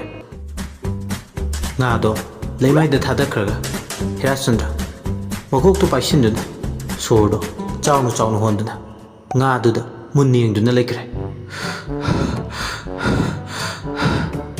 ꯏꯕꯣꯊꯦꯁꯨ ꯇꯟꯖꯥꯗꯨꯗ ꯍꯦꯔꯥꯆꯟꯗ꯭ꯔ ꯍꯣꯏꯗ ꯂꯥꯛꯑꯦ꯫ ꯍꯦꯔꯥ! ꯏꯇꯥꯎ ꯍꯦꯔꯥ! ꯍꯦꯔꯥꯆꯟꯗ꯭ꯔꯕꯨ ꯀꯧꯗꯨꯅ ꯏꯃꯨꯡꯗ ꯆꯪꯉꯛꯑꯦ꯫ ꯃꯁꯤꯒꯤ ꯃꯤꯁꯤꯕꯨ ꯀꯧꯂꯪꯕꯗꯤ ꯇꯥꯗꯦ, ꯀꯔꯥꯏꯗ ꯆꯠꯈꯤꯕꯅꯣ?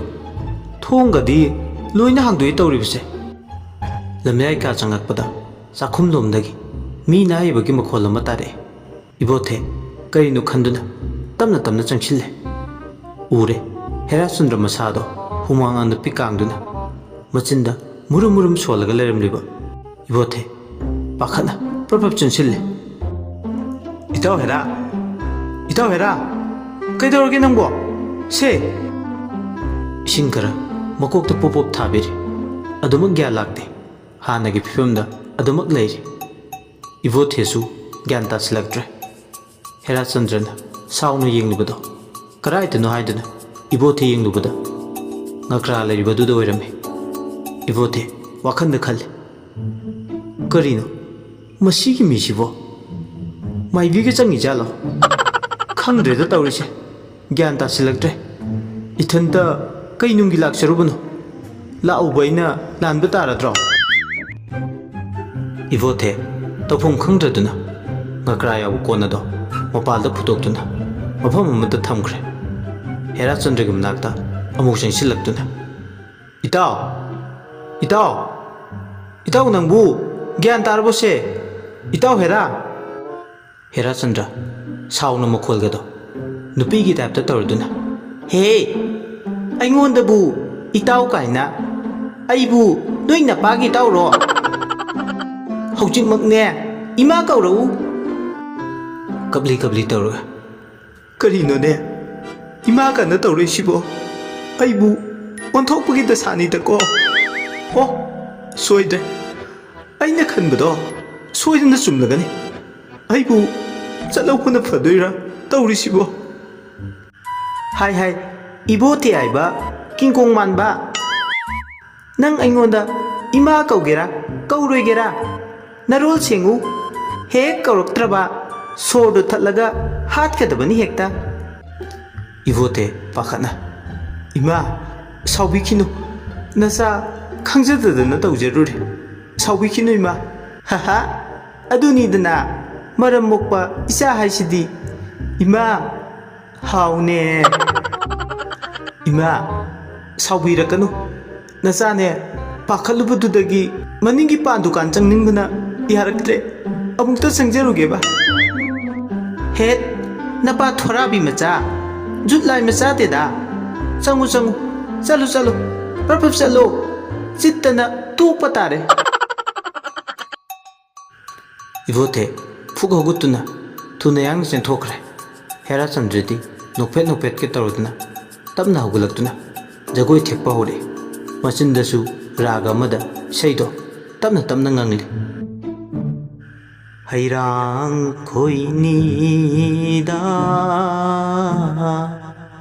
ꯆꯥꯅꯕ ꯍꯩꯅꯤꯗ, ꯁꯤꯕꯨ ꯊꯣꯏꯅ ꯍꯥꯎꯕ ꯍꯩꯗꯤ ꯆꯤꯟꯗꯝꯕ ꯍꯩꯅꯤꯗ꯫ ꯏꯕꯣꯊꯦ ꯃꯅꯤꯡꯂꯣꯝꯗ ꯊꯣꯛꯂꯛꯇꯨꯅ, ꯑꯣꯟꯊꯣꯛꯄ ꯗꯁꯥꯅꯤꯍꯦ, ꯑꯩꯅ ꯍꯦꯛ ꯇꯧꯔꯨꯕ ꯊꯦꯡꯅꯔꯨꯕꯁꯤꯃ ꯖꯨꯠ ꯆꯥꯕ ꯑꯃꯠꯇ ꯊꯦꯡꯅꯗꯦꯅꯦ꯫ ꯃꯁꯤꯒꯤ ꯃꯤꯁꯤꯅ ꯀꯃꯥꯏ ꯇꯧꯔꯤꯅꯣ ꯈꯪꯗꯦ, ꯍꯦꯂꯣꯏꯅ ꯆꯦꯟꯗꯅ ꯑꯩꯈꯣꯏ ꯃꯌꯥꯝꯁꯦ ꯋꯥꯕ ꯌꯥꯕ ꯋꯥꯍꯜꯂꯦ꯫ ꯃꯥ ꯊꯤꯅꯕ ꯍꯣꯠꯅꯕꯗ ꯍꯧꯖꯤꯛꯅ ꯑꯃꯨꯛ ꯃꯥꯏꯕꯤ ꯆꯪꯉꯤꯔꯥ ꯃꯥꯏꯕꯤ ꯑꯣꯏꯔꯤꯔꯥ ꯈꯪꯗ꯭ꯔꯦ꯫ ꯃꯣꯏꯒꯤ ꯁ꯭ꯋꯥꯏꯁꯤꯕꯨ ꯇꯥꯏꯔꯦꯟꯒ ꯑꯝꯇ ꯍꯧꯗꯕ ꯖꯥꯠꯂꯅꯦ ꯇꯧꯔꯤꯁꯤꯕꯣ? ꯑꯣ, ꯍꯧꯔꯦ ꯍꯧꯔꯦ, ꯈꯪꯅꯤꯕ ꯅꯪ, ꯁꯤꯒꯤ ꯃꯁꯥ ꯑꯆꯧꯕꯁꯤꯅ ꯍꯦꯛꯇ ꯁꯥꯟꯗꯔꯒꯦ꯫ ꯏꯕꯣꯊꯦ ꯇꯥꯏꯔꯦꯟ ꯄꯨꯡꯐꯥꯏ ꯏꯁꯤꯡ ꯑꯁꯦꯡꯕ ꯄꯥꯏꯗꯨꯅ ꯆꯪꯉꯛꯑꯦ꯫ ꯍꯦꯔꯥꯆꯟꯗ꯭ꯔꯒꯤ ꯃꯇꯧꯗꯨ ꯎꯕꯗ ꯑꯣꯟꯊꯣꯛꯄꯒꯤ ꯐꯤꯕꯝꯅꯤꯗ꯫ ꯑꯣ, ꯁꯤꯗꯤ ꯄꯨꯔꯥ ꯆꯪꯉꯦꯗꯅ, ꯌꯥꯔꯔꯣꯏꯕꯣ, ꯑꯗꯨꯝ ꯑꯣꯏꯈ꯭ꯔꯅꯤ ꯁꯤꯗꯤ꯫ ꯑꯣ, ꯏꯇꯥꯎ ꯍꯦꯔꯥ! ꯍꯦꯔꯥꯆꯟꯗ꯭ꯔ ꯏꯁꯩ ꯁꯛ ꯁꯛꯇꯨꯅ ꯖꯒꯣꯏ ꯀꯟꯅ ꯁꯥꯔꯤ꯫ ꯏꯕꯣꯊꯦꯅ ꯃꯥꯅ ꯄꯥꯏꯔꯛꯂꯤꯕ ꯇꯥꯏꯔꯦꯟ ꯃꯁꯥꯗꯨꯗ ꯑꯃꯨꯛ ꯌꯦꯡꯗꯨꯅ, ꯈꯪꯒꯅꯤ ꯅꯪ, ꯃꯁꯤꯅ ꯍꯦꯛꯇ ꯀꯟꯊꯔꯒꯦ ꯍꯦꯔꯥꯆꯟꯗ꯭ꯔꯒꯤ ꯃꯅꯥꯛꯇ ꯄ꯭ꯔꯞ ꯆꯪꯁꯤꯟꯗꯨꯅ ꯇꯥꯏꯔꯦꯜ ꯄꯨꯡꯐꯥꯏ ꯑꯗꯣ ꯏꯁꯤꯡ ꯑꯗꯨꯗ ꯂꯨꯞꯇꯨꯅ ꯍꯦꯔꯥꯆꯟꯗ꯭ꯔꯗ ꯀꯟꯊꯔꯛꯑꯦ ꯏꯕꯣꯊꯦꯅ ꯍꯩ ꯍꯜꯂꯣ ꯍꯩ ꯅꯍꯟꯐꯝꯗ ꯍꯜꯂꯣ ꯅꯇꯦꯐꯝꯗ ꯇꯦꯔꯣꯏ ꯍꯜꯂꯣ ꯍꯩ ꯁꯨ ꯍꯜꯂꯣ ꯍꯩ ꯑꯣꯏꯃ ꯁꯤꯔꯦ ꯑꯣꯏꯃ ꯁꯤꯔꯦ ꯍꯟꯗ꯭ꯔꯤꯕ꯭ꯔꯅꯦꯍꯦ ꯍꯜꯂꯣꯅꯦ ꯍꯜꯂꯣ ꯍꯩ ꯍꯣ ꯀꯜꯂꯛꯄꯗꯣ ꯑꯃꯨꯛꯇ ꯍꯥꯟꯅ ꯂꯦꯞꯄꯣ ꯑꯗꯨꯒ ꯍꯟꯈ꯭ꯔꯒꯦ ꯅꯥꯕꯅ ꯌꯥꯗ꯭ꯔꯦ ꯀꯔꯤꯒꯤ ꯅꯥꯕꯒ ꯀꯥꯟꯅꯔꯣꯏ ꯍꯜꯂꯣ ꯍꯩ ꯍꯜꯂꯣ ꯍꯩ ꯍꯣ ꯀꯤꯡꯀꯣꯡ ꯃꯥꯟꯕ ꯍꯟꯖꯈ꯭ꯔꯒꯦ ꯑꯩ ꯍꯦꯔꯥꯆꯟꯗ꯭ꯔ ꯋꯥꯍꯩꯁꯤ ꯍꯥꯏꯔꯝꯂꯒ ꯒ꯭ꯌꯥꯟ ꯃꯥꯡꯗꯨꯅ ꯂꯦꯛꯊꯔꯛꯑꯦ ꯃꯃꯥꯅ ꯃꯆꯥꯅꯨꯄꯥꯕꯨ ꯐꯅꯕ ꯍꯥꯏꯗꯨꯅ ꯑꯈꯪ ꯑꯍꯩ ꯃꯥꯏꯕ ꯃꯥꯏꯕꯤ ꯇꯥꯟꯅꯖꯩ ꯑꯗꯨꯕꯨ ꯃꯇꯝ ꯈꯔꯗꯤ ꯃꯥꯒꯤ ꯑꯄꯥꯝꯕꯁꯦ ꯊꯨꯡꯍꯟꯗꯕ ꯌꯥꯔꯣꯏ ꯍꯥꯏꯕꯗꯒꯤ ꯃꯇꯝ ꯈꯔꯒꯤ ꯃꯇꯨꯡ ꯍꯦꯔꯥꯆꯟꯗ꯭ꯔ ꯐꯥꯒꯤꯗꯒꯤ ꯃꯥꯏꯕꯤ ꯆꯪꯈ꯭ꯔꯦ ꯍꯦꯔꯥꯆꯟꯗ꯭ꯔ ꯃꯥꯒꯤ ꯋꯥꯈꯜꯗ ꯃꯥꯁꯦ ꯅꯨꯄꯤꯅꯤ ꯍꯥꯏꯅ ꯑꯗꯨꯝ ꯂꯩꯈ꯭ꯔꯦ ꯅꯨꯄꯤꯒꯤ ꯁꯥꯖꯠ ꯂꯤꯆꯠ ꯂꯣꯏꯅ ꯆꯠꯈ꯭ꯔꯦ ꯄꯨꯔꯥꯏ ꯇꯥꯏꯕꯪꯄꯥꯜ ꯁꯦꯕꯥꯠꯅꯈ꯭ꯔꯦ ꯄꯨꯡꯑꯣꯟ ꯑꯣꯟꯅꯈ꯭ꯔꯦ ꯅꯣꯡꯃꯒꯤ ꯅꯨꯃꯤꯠꯅꯤ ꯂꯥꯏꯒꯤ ꯊꯧ ꯇꯧꯔꯗꯨꯅ ꯑꯃꯥꯏꯕ ꯊꯦꯝꯕꯨꯡ ꯑꯃꯥꯏꯕꯤ ꯀ꯭ꯋꯥꯛꯂꯩ ꯍꯦꯔꯥꯆꯟꯗ꯭ꯔ ꯃꯈꯣꯏ ꯋꯥꯔꯤ ꯁꯥꯟꯅꯗꯨꯅ ꯍꯟꯃꯤꯟꯅꯔꯦ ꯍꯦꯔꯥꯆꯟꯗ꯭ꯔꯅ ꯀ꯭ꯋꯥꯛꯂꯩ ꯍꯥꯏꯕꯤ ꯑꯩꯗꯤ ꯉꯁꯥꯏꯒꯤ ꯅꯨꯄꯥꯗꯣ ꯅꯤꯡꯁꯤꯡ ꯑꯗꯨꯝ ꯅꯣꯛꯅꯤꯡꯉꯒ ꯂꯩꯔꯦ ꯍꯥꯏ ꯋꯥꯅꯦ ꯀ꯭ꯋꯥꯛꯂꯩꯁꯨ ꯀꯨꯝꯃꯛꯑꯦ ꯍꯣꯏꯅꯦ ꯃꯔꯩꯗꯣ ꯇꯠꯂꯤ ꯀꯩꯅꯣꯝ ꯍꯪꯖꯒꯦꯕ ꯅꯣꯏ ꯁꯨꯃꯥꯏꯅ ꯆꯤꯡꯉꯒ ꯂꯩꯔꯤꯉꯩꯗ ꯃꯃꯥꯟꯅꯕꯔ ꯀꯩꯅꯣ ꯑꯃꯗꯨꯅ ꯈꯨꯄꯥꯛꯅ ꯂꯨꯈꯝꯗ ꯄꯥꯛ ꯍꯦꯔꯥꯆꯟꯗ꯭ꯔꯅ ꯑꯗꯒꯤ ꯃꯥꯅ ꯑꯃꯨꯛ ꯇꯠꯂꯤ ꯑꯩꯁꯦ ꯅꯣꯏ ꯅꯄꯥ ꯁꯥꯕ ꯀꯧꯇꯥ ꯑꯣꯏꯅ ꯎꯕ꯭ꯔꯥ ꯍꯥꯏꯕ ꯀ꯭ꯋꯥꯛꯂꯩꯅ ꯑꯃꯨꯛ ꯑꯗꯒꯤ ꯃꯈꯣꯏ ꯑꯅꯤꯗꯣ ꯃꯁꯝ ꯐꯣꯏꯅꯗꯅ ꯁꯥ ꯂꯥꯟ ꯁꯥꯟꯅꯈꯤꯕꯗꯣ ꯂꯥꯁꯇ ꯃꯔꯝ ꯀꯩꯒꯤꯅꯣꯅ ꯍꯪꯅꯔꯀꯥꯟꯗꯗꯤ ꯃꯔꯩ ꯇꯠꯄꯗꯨꯅ ꯍꯪꯒꯦꯅ ꯇꯧꯖꯔꯝꯕꯗꯨꯗꯤ ꯃꯅꯤꯡꯒꯤ ꯄꯥꯟ ꯗꯨꯀꯥꯟ ꯍꯪꯖꯒꯦ ꯇꯧꯕ ꯑꯣꯏꯔꯝꯕꯗꯣ ꯑꯗꯒꯤ ꯑꯃꯗꯨꯅ ꯃꯔꯩ ꯇꯠꯄꯗꯨꯗ ꯃꯥꯡꯁꯤꯟꯕꯅ ꯍꯥꯜꯂꯅꯤ ꯍꯥꯏꯗꯅ ꯊꯥꯔꯨꯕ ꯑꯣꯏꯔꯝꯕꯗꯣ ꯍꯣꯏꯃ ꯁꯤꯔꯦꯗ ꯑꯩꯗꯤ ꯄꯨꯛꯀ ꯅꯥꯕꯅꯤ ꯅꯣꯛꯄ ꯍꯦꯟꯃꯟꯗꯅ ꯊꯦꯝꯕꯨꯡꯅ ꯐꯅꯕꯨ ꯅꯨꯡꯉꯥꯏꯔꯤꯅꯦ ꯅꯈꯣꯏ ꯑꯅꯤꯒꯤ ꯋꯥꯔꯤꯁꯤꯗꯤ ꯍꯥ ꯍꯦꯔꯥꯆꯟꯗ꯭ꯔꯅ ꯈꯨꯝꯃꯤ ꯑꯣꯖꯥ ꯊꯦꯝꯕꯨꯡ ꯀꯥꯟꯅꯗꯦ ꯍꯧꯖꯤꯛꯀꯥꯟꯁꯦ ꯀꯩꯅꯣꯝꯅꯤ ꯄꯥꯎꯁꯤꯅꯀꯣ ꯎꯃꯪ ꯂꯥꯏ ꯍꯔꯥꯎꯕ ꯍꯥꯏꯔꯒ ꯃꯤ ꯍꯔꯥꯎꯔꯤꯔꯥ ꯂꯥꯏ ꯍꯔꯥꯎꯔꯤꯔꯥ ꯍꯥꯏꯕꯁꯨ ꯈꯪꯗ꯭ꯔꯦ ꯃꯥꯏꯕ ꯃꯊꯣꯡ ꯆꯥꯗꯕ ꯃꯥꯏꯕꯤ ꯃꯊꯣꯡ ꯆꯥꯗꯕꯤ ꯃꯌꯥꯝꯁꯤ ꯂꯩꯗꯅ ꯀꯔꯤꯝꯇ ꯇꯧꯖꯗꯕ ꯏꯁꯣꯔ ꯁꯦꯕꯥ ꯁꯦꯡꯅ ꯇꯧꯖꯔꯤꯕ ꯑꯩꯈꯣꯏꯕꯨꯁꯨ ꯃꯈꯣꯏꯅ ꯃꯥꯡꯊꯣꯛꯄꯤꯔꯕꯅꯤ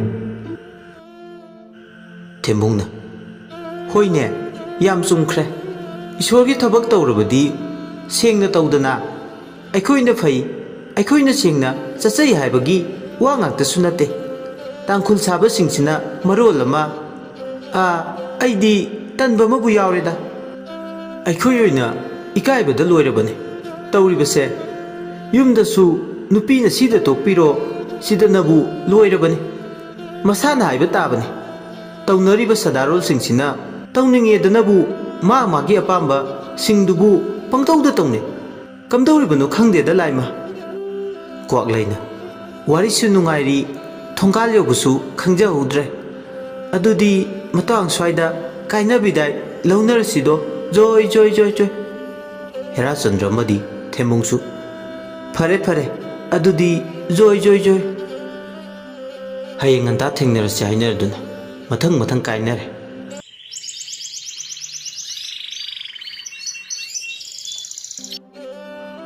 ꯃꯊꯪꯒꯤ ꯅꯨꯃꯤꯠꯅꯤ ꯃꯦꯝꯆꯧꯕꯤꯁꯨ ꯂꯣꯏꯁꯤꯟꯗꯨꯅ ꯊꯣꯛꯂꯛꯑꯦ ꯍꯦꯔꯥꯆꯟꯗ꯭ꯔꯁꯨ ꯂꯥꯏ ꯍꯔꯥꯎꯐꯝꯗ ꯆꯠꯅꯕ ꯂꯣꯏꯁꯤꯟꯗꯨꯅ ꯂꯣꯏꯔꯝꯃꯦ ꯃꯗꯨ ꯎꯕꯗ ꯃꯦꯝꯆꯧꯕꯤ ꯁꯥꯎꯅ ꯆꯠꯂꯗꯕ꯭ꯔꯥ ꯅꯪꯁꯨ ꯍꯣꯏ ꯆꯠꯂꯗꯕꯅꯤ ꯃꯥ ꯆꯠꯃꯤꯟꯅꯗꯧꯕ ꯀꯥꯡꯕꯨ ꯉꯥꯏꯔꯤꯅꯤ ꯏꯃꯥꯅ ꯀꯥꯏꯗ ꯃꯤ ꯑꯃꯇ ꯎꯅꯔꯨꯒꯦ ꯇꯧꯕꯅꯤ ꯆꯠꯂꯣ ꯆꯠꯂꯣ ꯅꯪꯁꯨ ꯐꯖꯅ 이마수 ꯊꯦꯡꯉꯦ ꯊꯣꯛꯈꯤꯒꯦ ꯍꯣꯏ ꯏꯃꯥ ꯑꯣꯖꯥ ꯊꯦꯝꯕꯨꯡ ꯍꯣꯏꯁꯤꯁꯨ ꯀꯩꯗꯧꯔꯖꯥꯠꯅꯣꯅꯦ ꯍꯥꯏꯅꯔꯤꯉꯩꯗꯨꯗ ꯊꯣꯡꯒꯥꯜꯂꯣꯝꯗꯒꯤ ꯀꯧꯔꯦ ꯍꯣ ꯂꯥꯛꯑꯣ ꯆꯠꯂꯁꯦ ꯂꯥꯛꯑꯣ ꯏꯁ ꯌꯥꯍꯧ ꯏꯊꯦꯡ ꯊꯦꯡꯂꯒ ꯂꯥꯛꯑꯣ ꯂꯥꯛꯑꯣ ꯀꯥꯏꯅ ꯐꯔꯣꯏꯗꯧꯔꯤ ꯁꯣꯝꯗꯅ ꯃꯦꯝꯆꯧꯕꯤ ꯑꯣꯖꯥ ꯀꯔꯤ ꯀꯃꯥꯏ ꯇꯧꯗꯨꯅ ꯏꯆꯥꯒꯤꯁꯦ ꯐꯒꯗꯕꯅꯣ ꯀꯨꯞꯅ ꯑꯃꯨꯛꯇ ꯍꯥꯏꯕꯤꯔꯛꯎꯕ ꯃꯥꯏꯕꯅ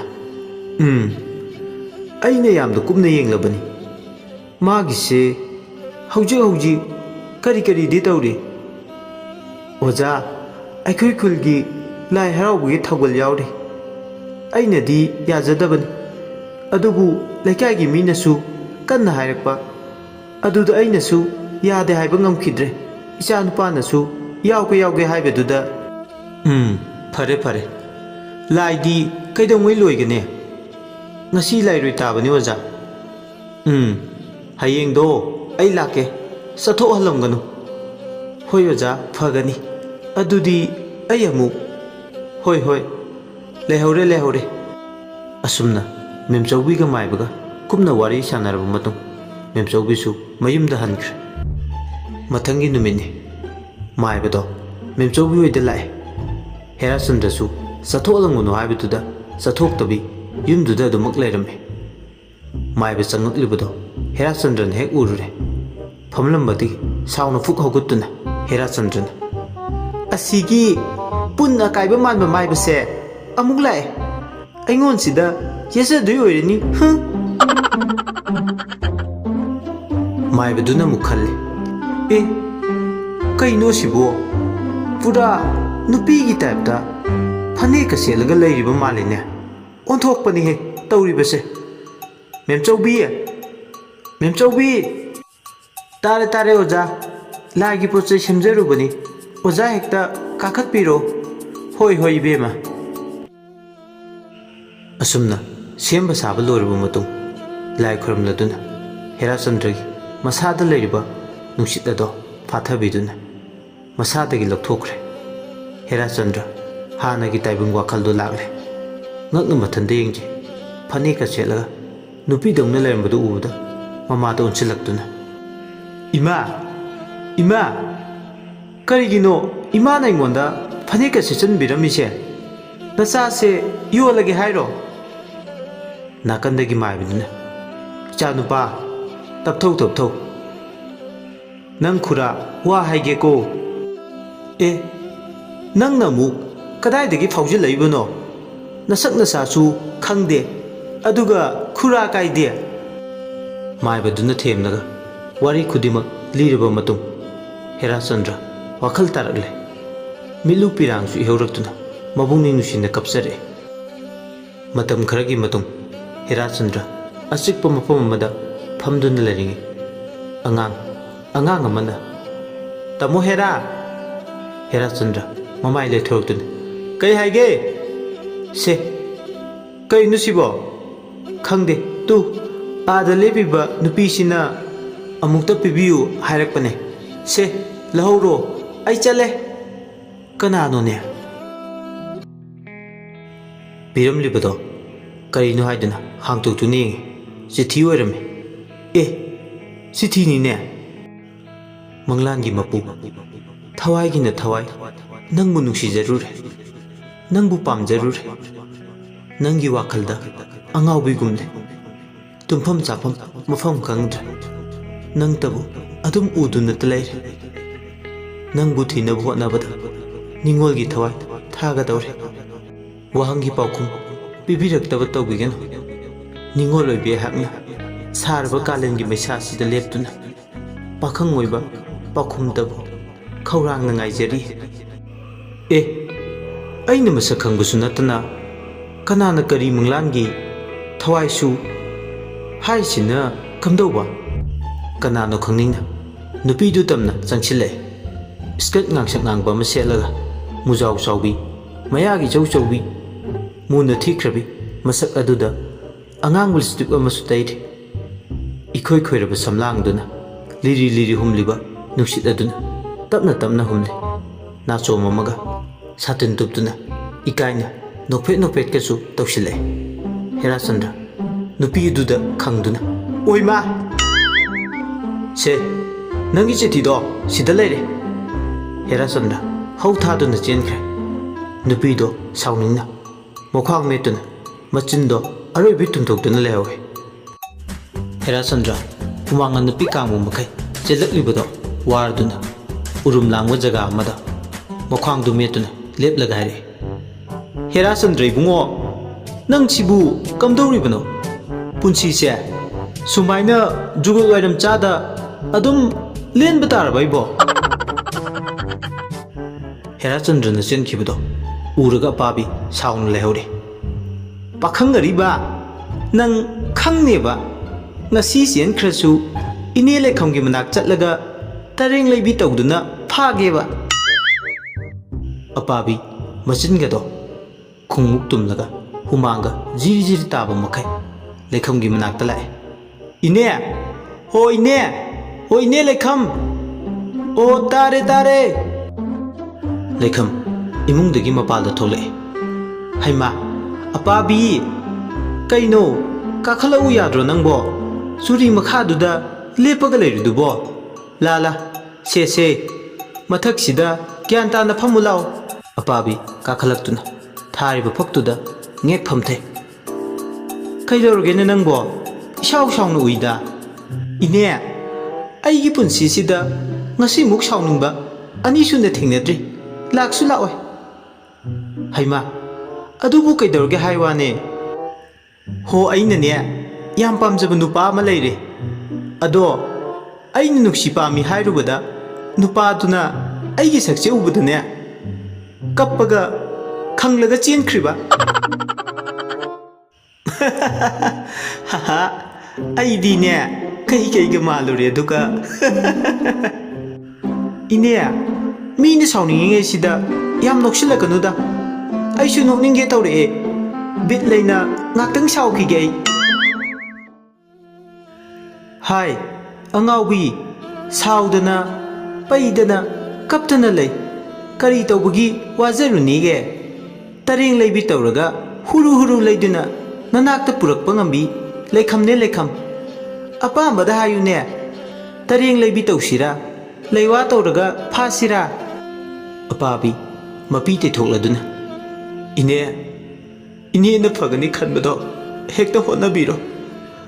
Nasane, Anirek hannaga soiningdre punsi se yum panba khangdana len batare tawribase hai kaidawbugi wazarunige yengune nane tawge hoine ine leirambagi aisu khajik faribani leiramu ine ne posai lokthok lukhige thabak hauge horen ma hekta nanakta lahange se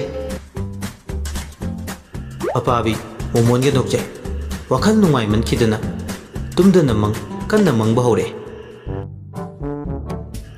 Apabi, yellow sutaroduna. Sapoduna. Makoi ki kada change.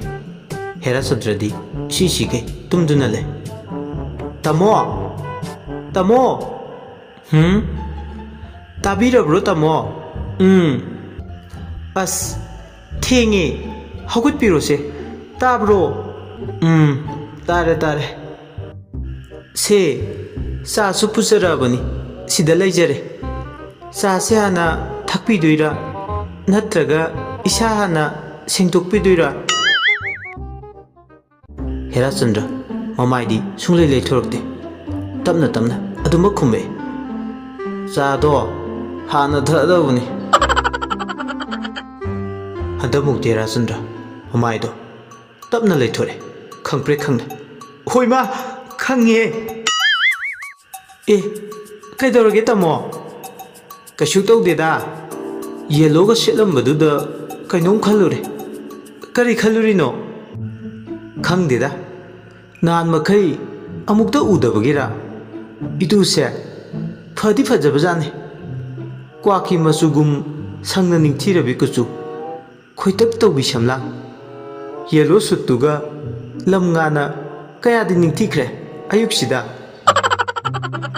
mit putha ure nei de as karai cha se sida lejere cha to piram duna ikaina apabi do thoki ke taw Herachandra ngai kho kaino problem sat ke tawri dubo adui nate da thabak loisulige tawbane ngai kho ngakta inak sida ngaktung phau lainingdabra apabi ikaina tamna sengsilaktuna Herachandra gi nakanduda tamna phamte ngai kho ne aina nangonda hangningbo question lama leire kari hangningino hekta hangbiro khumnaba ready ni aigidi saudi saugono nangse nayang kang sukangdana inemboka ikubokana apabi tholise kaigino lana khanganu ko sum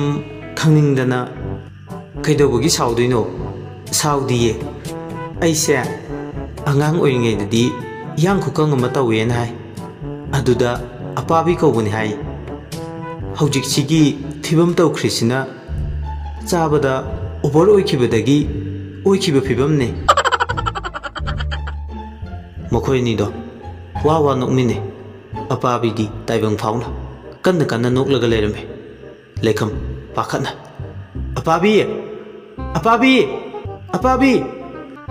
apabi kya latuna ha ine kai karino ne nangbo masai dagi kaulang busu tade nangi thokpa ma tawraga kanna noklai duna karino mi nangbo ha ai ke dorgi ne nangi se chingna daba ngamde tumda namang mangba kai duraba as ine sima tawbani yening thala amdai se adu ngaktani kaisu khalunu sha sidi ine laigi tharomdi karam kanda tawgadabano haima nangna manglikanda ngasaina loikhre ne ha kaino hairisibo yengoi horendagi ne nakhoigi konthong maya duda Herachandra do nang lumba ladabani as asingbagiro karino hairisibo ine aoibeiro aoibagine hoima harabuna sire kamai tawni yengu nane lekhamna tawbu soi haibrane ine yam nungai jere ine gi kaya kasaramuge yareda nang nangamjaba kaya no hekta tawramu se ine nasana ngamba khara kachare hayeng kona nungsi panthung yaurba kanda mayam amu katpa ngamboi chege oijaro mangoloyu adudi ine ayamu yaujakhage hoi adudi ne ine sum lehorage ko haibaga tawbuga Herachandra himna wakhalda apabi tabu khanduna lere as karino aibu ngasagi daram manbido adum khallaga lere sibo Herachandra wakhaldo pothapam khanglamde hiblambadagi longna fuga hulaktuna ayamta thirukiga ngasai ibani na thengnaba mafam adwai anak padaida taba yumsingdudagi oiramgani ai mabu thidaba yade Herachandra prap apabi gi yum thiba thoklei tana charisu apabina lekham hoidigi halakpaga yumda change tawbaga mapam pa haibido hek oirure Herachandra apabi bu ubuda amukta ngai khoba apabi mamai lekthok tu neng thorakpada Herachandra oirambada haima onthok tu na su pan khreda ko ine lekham as aidi kamai tawni mihun ga se yari da hulabra kainom tawrime as tabidrabo amukta ngai kho tajariye adunabu ngaijari basini aibu warubibra apabi tawgi matago kari karamba wafamgi oibirabano ꯉꯁꯥꯏꯒꯤ ꯋꯥꯐꯝꯗꯨꯒꯤꯅꯦ ꯑꯣ ꯋꯥꯔꯧꯖꯗꯦꯗ ꯀꯔꯤ ꯏꯇꯤꯛꯄꯨ ꯂꯩꯗꯅ ꯁꯣꯝꯗ ꯋꯥꯔꯧꯖꯔꯨꯅꯦꯒꯦ ꯅꯤꯡꯉꯣꯜ ꯑꯣꯏꯕꯤ ꯃꯄꯣꯛꯇ ꯄꯣꯛꯂꯨꯕꯅ ꯄꯥꯈꯪ ꯑꯣꯏꯕꯒꯤ ꯄꯨꯛꯅꯤꯡ ꯈꯪꯗ ꯏꯀꯥꯏ ꯏꯀꯤ ꯋꯥꯡꯃꯂꯥꯅ ꯄꯥꯝꯃꯤ ꯅꯨꯡꯁꯤ ꯐꯣꯡꯗꯣꯛꯂꯨꯕ ꯑꯩꯅ ꯂꯥꯟꯕꯅꯦ ꯑꯣ ꯑꯗꯨꯛ ꯍꯛꯅ ꯑꯩꯕꯨ ꯃꯤꯔꯥꯏꯕꯤꯈ꯭ꯔꯕ ꯀꯔꯤ ꯇꯥꯛꯄꯤꯒꯗꯕ ꯆꯤꯡꯅꯕ ꯂꯩꯇ ꯍꯦꯛꯇ ꯍꯥꯏꯕꯤꯔꯛꯑꯣ ꯅꯪꯅ ꯑꯩꯉꯣꯟꯗ ꯋꯥꯔꯧꯋꯦ ꯍꯥꯏꯕ ꯈꯪꯉꯤ ꯑꯗꯨꯕꯨ ꯑꯩꯅ ꯑꯃꯨꯛ ꯍꯥꯏꯖꯔꯤ ꯉꯁꯥꯏꯒꯤꯗꯣ ꯑꯩ ꯇꯁꯦꯡꯅ ꯂꯥꯟꯖꯔꯦ ꯑꯩꯕꯨ ꯑꯃꯨꯛꯇ ꯉꯥꯛꯄꯤꯌꯨ ꯅꯪꯅ ꯍꯥꯏꯕꯗꯣ ꯑꯩ ꯌꯥꯔꯒꯦ ꯍꯥꯏꯕ ꯂꯥꯛꯂꯤꯕꯅꯦ ꯑꯄꯥꯕꯤ ꯇꯨꯃꯤꯟꯅ ꯅꯣꯛꯐꯦꯠ ꯇꯧꯖꯤ ꯑꯃꯨꯛ ꯁꯥꯎꯁꯤꯟꯅꯕ ꯁꯥꯗꯨꯅ ꯍꯥꯏꯔꯦ ꯑꯩꯁꯨ ꯈꯟꯖꯔꯛꯈꯤꯒꯦ ꯄꯥꯎꯈꯨꯝꯗꯣ ꯍꯌꯦꯡ ꯄꯤꯖꯔꯛꯂꯒꯦ ꯉꯁꯥꯏꯒꯤ ꯃꯐꯝ ꯑꯗꯨꯃꯛꯇꯗ ꯄꯨꯡ 2 ꯇꯥꯕ ꯃꯇꯝꯗ ꯉꯥꯏꯕꯤꯔꯝꯃꯨ ꯑꯩꯁꯨ ꯄꯥꯎꯈꯨꯝꯒ ꯂꯣꯏꯅꯅ ꯂꯥꯛꯆꯔꯒꯦ ꯉꯁꯤꯒꯤꯗꯤ ꯀꯥꯏꯅꯔꯁꯦ ꯑꯃꯨꯛꯇ ꯉꯥꯏꯕꯤꯈꯣ ꯃꯤꯡꯗꯨꯃꯇꯪꯗꯤ ꯍꯥꯏꯕꯤꯔꯝꯃꯣ ꯑꯄꯥꯕꯤ ꯀꯧꯖꯩ ꯑꯩ ꯆꯪꯈꯤꯕ ꯌꯥꯔꯗ꯭ꯔꯥ ꯑꯄꯥꯕꯤꯅ ꯆꯪꯈꯤꯕꯗꯣ ꯂꯦꯞꯇꯨꯅ ꯌꯦꯡꯗꯨꯅ ꯂꯩꯍꯧꯏ ꯍꯦꯔꯥꯆꯟꯗ꯭ꯔ ꯃꯆꯤꯟꯗ ꯇꯞꯅ ꯑꯄꯥꯕꯤ ꯍꯥꯏꯕ ꯀꯌꯥꯗ ꯌꯦꯡꯕ ꯅꯨꯡꯉꯥꯏꯔꯤꯕꯅꯣ ꯁꯥꯃꯨꯅ ꯅꯣꯝ ꯅꯣꯝ ꯆꯠꯄꯒꯨꯝ ꯆꯠꯂꯤꯕꯁꯦ ꯍꯦꯔꯥꯆꯟꯗ꯭ꯔ ꯅꯣꯛꯐꯦꯠ ꯇꯧꯖꯔꯤ ꯃꯀꯣꯛꯇꯨ ꯇꯞꯅ ꯅꯥꯟꯊꯗꯨꯅ ꯑꯁ ꯍꯌꯦꯡ ꯉꯥꯏꯗꯧꯔꯤꯁꯦ ꯋꯥꯗꯣꯔꯤꯗ ꯍꯦꯔꯥꯆꯟꯗ꯭ꯔ ꯍꯔꯥꯎꯅ ꯃꯌꯨꯝꯂꯣꯝꯗ ꯆꯠꯈ꯭ꯔꯦ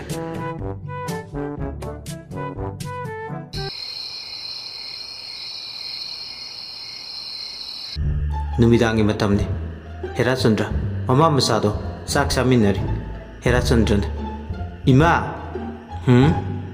ꯋꯥ ꯑꯃ ꯇꯝꯕꯤꯒꯦ ꯀꯩ ꯋꯥꯅꯣꯅꯦ ꯇꯝꯃꯨ ꯇꯥꯁꯤ ꯏꯃꯥ ꯑꯩ ꯍꯟꯗꯛꯇꯒꯤꯗꯤ ꯄꯩꯁꯥ ꯇꯥꯟꯕ ꯍꯧꯔꯗꯕꯅꯤ ꯁꯥꯃꯨ ꯃꯥꯟꯕꯤ ꯅꯃꯧ ꯅꯨꯄꯤ ꯗꯨꯞ ꯗꯨꯞ ꯂꯥꯎꯕꯤ ꯑꯃ ꯂꯩꯔꯦ ꯑꯩ ꯅꯨꯄꯤ ꯊꯤꯕ ꯈꯪꯂꯗꯕꯅꯤ ꯍꯟꯗꯛꯇꯩꯗꯤ ꯁꯣꯝꯗꯁꯨ ꯑꯄꯥꯕꯤ ꯃꯃꯥꯒꯤ ꯐꯤꯁꯥꯀꯣꯜ ꯃꯊꯛꯇꯨꯗ ꯀꯕꯣꯛ ꯈꯣꯏꯗꯨꯝ 10ꯃꯨꯛ ꯄꯥꯏꯔꯒ ꯃꯗꯨ ꯆꯥꯅ ꯆꯥꯅ ꯏꯃꯥ ꯐꯤ ꯁꯥꯅ ꯁꯥꯅ ꯈꯨꯝꯂꯛꯑꯦ ꯀꯩꯗꯧꯔꯦ ꯋꯥ ꯑꯃ ꯇꯝꯕꯤꯌꯨꯔꯥ ꯀꯩ ꯋꯥꯅꯣꯅꯦ ꯑꯩꯗꯣ ꯍꯟꯗꯛꯇꯩꯗꯤ ꯈꯨꯃꯨ ꯃꯁꯤꯡ ꯊꯤꯕ ꯇꯣꯛꯑꯅꯤꯕꯣ ꯃꯃꯥꯗꯣ ꯐꯤ ꯁꯥꯔꯤꯕꯗꯣ ꯆꯞ ꯂꯦꯞꯇꯨꯅ ꯃꯆꯥꯅꯨꯄꯤꯗ ꯉꯛꯅ ꯌꯦꯡꯉꯒ ꯀꯩꯒꯤ ꯀꯔꯤꯅꯣ ꯍꯥꯏꯔꯤꯗꯨꯅ ꯍꯣ ꯅꯌꯥ ꯅꯨꯄꯥ ꯑꯃ ꯂꯩꯔꯦ ꯍꯥꯏꯕ ꯅꯆꯥꯅꯨꯄꯤꯁꯦ ꯌꯨꯝ ꯄꯥꯟꯕ ꯈꯪꯗꯣꯔꯦ ꯍꯥꯏꯕ ꯁꯣꯝꯗ ꯑꯃꯨꯛ ꯍꯦꯔꯥꯆꯟꯗ꯭ꯔ ꯃꯃꯥ ꯃꯆꯥꯗꯣ ꯃꯃꯥꯅ ꯍꯥꯏꯔꯛꯑꯦ ꯑꯁꯦꯡꯕꯩꯔꯅꯦ ꯍꯦꯔꯥ ꯅꯪꯅ ꯍꯥꯏꯔꯤꯗꯨꯕꯣ ꯀꯔꯥꯏꯗꯒꯤꯅꯣ ꯀꯅꯥꯒꯤ ꯃꯆꯥꯅꯣꯅꯦ ꯃꯤꯅ ꯀꯃꯥꯏ ꯇꯧꯕꯅꯣ ꯊꯪꯅꯕ ꯈꯨꯜꯗꯒꯤꯅꯦ ꯃꯁꯛꯄꯨꯗꯤ ꯀꯌꯥ ꯐꯖꯕ ꯅꯠꯇꯦ ꯑꯗꯣ ꯀꯥꯟꯅꯗꯧꯕ ꯑꯃꯗꯤ ꯂꯩ ꯃꯁꯥꯒꯁꯦ ꯑꯩꯒꯨꯝꯕ 2ꯃꯨꯛ ꯆꯥꯎꯏ ꯍꯌꯦꯡ ꯐꯧ ꯕꯣꯔꯥꯒꯁꯦ 2-3 ꯊꯥꯡꯉꯒ ꯆꯠꯈꯤꯗꯧꯕ ꯃꯤꯗꯥꯅꯤꯃꯥ ꯍꯣꯏꯗꯦꯍꯦ ꯃꯁꯛꯅ ꯆꯥꯕ ꯌꯥꯄꯣꯠꯇꯦ ꯌꯨꯝ ꯀꯣꯏꯕ ꯍꯩꯕ ꯇꯟꯗꯕ ꯑꯣꯏꯔꯗꯤ ꯌꯥꯔꯦ ꯏꯃꯥꯒꯤ ꯋꯥꯗꯤ ꯁꯣꯝꯗ ꯑꯃꯨꯛ ꯑꯄꯥꯕꯤꯒꯤ ꯃꯃꯥꯅ ꯀꯗꯥꯏꯗꯒꯤꯅꯣ ꯀꯅꯥꯒꯤ ꯃꯆꯥꯅꯣ ꯀꯔꯤ ꯀꯔꯤ ꯍꯣꯠꯅꯔꯤꯒꯦ ꯑꯗꯨꯒꯗꯤ ꯈꯪꯗꯦꯗ ꯃꯁꯛꯀꯥꯗꯤ ꯔꯥꯁꯤꯅ ꯌꯣꯝꯕꯤꯅꯤ ꯈꯪꯗꯦ ꯑꯩꯅ ꯅꯨꯡꯁꯤꯔꯨꯗꯨꯅ ꯇꯧꯔꯤꯔꯅ ꯑꯩꯒꯤ ꯃꯤꯠꯇꯗꯤ ꯏꯃꯥ ꯃꯥꯅ ꯏꯍꯦꯟ ꯍꯦꯜꯂꯦ ꯐꯖꯕ ꯃꯤꯁꯨ ꯈꯨꯐ ꯑꯃꯅꯤ ꯍꯌꯦꯡꯅꯦ ꯂꯩꯀꯥꯏꯁꯤꯗ ꯅꯌꯥ ꯅꯨꯄꯥ ꯑꯐꯕ ꯑꯃ ꯐꯪꯉꯦ ꯍꯥꯏꯗꯅ ꯆꯥꯎꯊꯣꯛꯆꯗꯣꯏꯅꯤ ꯏꯃꯥ ꯃꯊꯪꯒꯤ ꯅꯨꯃꯤꯠꯅꯤ ꯑꯌꯨꯛ ꯃꯝꯂꯤꯉꯩꯗꯨꯗ ꯑꯆꯥ ꯑꯊꯛ ꯃꯌꯥꯝ ꯀꯣꯟꯗꯨꯅ ꯄꯨꯔꯛꯑꯦ ꯏꯅꯦ ꯏꯅꯦ ꯂꯩꯈꯝ ꯃꯁꯝꯗꯣ ꯅꯥꯟꯗꯨꯅ ꯍꯀꯥꯝ ꯋꯥꯋꯥ ꯆꯟꯗꯨꯅ ꯊꯣꯛꯂꯛꯑꯦ ꯀꯅꯥꯅꯣꯅꯦ ꯑꯌꯨꯛ ꯌꯦꯟꯗꯥꯁꯤꯗꯕꯨ ꯏꯅꯦ ꯑꯩꯅꯦ ꯑꯄꯥꯕꯤꯅꯦ ꯍꯩꯃꯥ ꯑꯄꯥꯕꯤ ꯅꯪꯗꯤ ꯑꯌꯨꯛꯁꯤꯗ ꯑꯩꯒꯤ ꯈꯣꯟꯐꯥꯎ ꯈꯪꯕꯤꯗ꯭ꯔꯕꯣ ꯏꯅꯦ 이네기 그리노 아사탁 틸레이네 이에 그리노네 아육시다 낭나 ngasi tawrisibo ine maram lei tawrini se lawshillo ine na ngarang tawbodo yam thuna panbagi wani yumgi konthong pau yaudri Herachandra do ai thiba lakpagi wani horen pung anida unasena hainakibani adu budi nane lekham hairedana karai karai ichana pijaningna harauna porakpaira haudi haugadaba maline haira singse ine yam haubani ine maga thengnabada ngasidi masum taba makai kiraga chaturini haujiktagi hauna khingdaraga pungau nguraga lairudorobani chalukigine ye kayada langibano tawrisibo satkrene asumna matam haukhraduna hainakiba pungjado yaurokle apabi arai taba makai keri angang machugi nachom angang machugi phurit phane angang machugi lipstick karida hangurani warakite angang bugum ningthije asumna makoini hainakiba mafamduda thengnare khongnang makhongududa phaminaduna thamoigi wa kaya mafungtuknari apabiya kai haige kainom haige na hayo nangi mingse nungsinamta thonjageba tholo kaidiye kai ka honingino tamona khauningba ma kawbuduna aigi dipenjare adudi tuntun kaurge hoi tamona nungsina thonbirabanina aigidi kaisu kaiba laite Herachandra gi lingjumda nathaduna makhoini nuksina wari watai kya ma sanari Herachandra made apabi pukri mapalduda wari sanari Herachandra tuntun taribo hayengdi Germany na koiba chaluse tanbro apabidi haraubana kainom tawkhre au yaye chatse pung kya da chachige pung ani tabaga tholo hoi adudi aisu changlage ko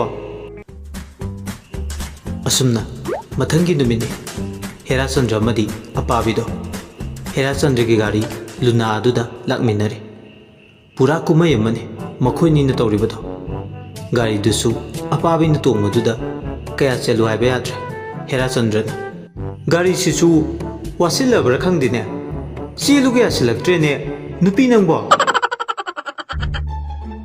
as aidi yaroidabani ko yanaba thaugadabani hoise asumna koiba yaba koiru mato hanaba tawrisira nangbo thengkhrani thengjasanu kaisu kaide ngasi adum chelasu yarasibu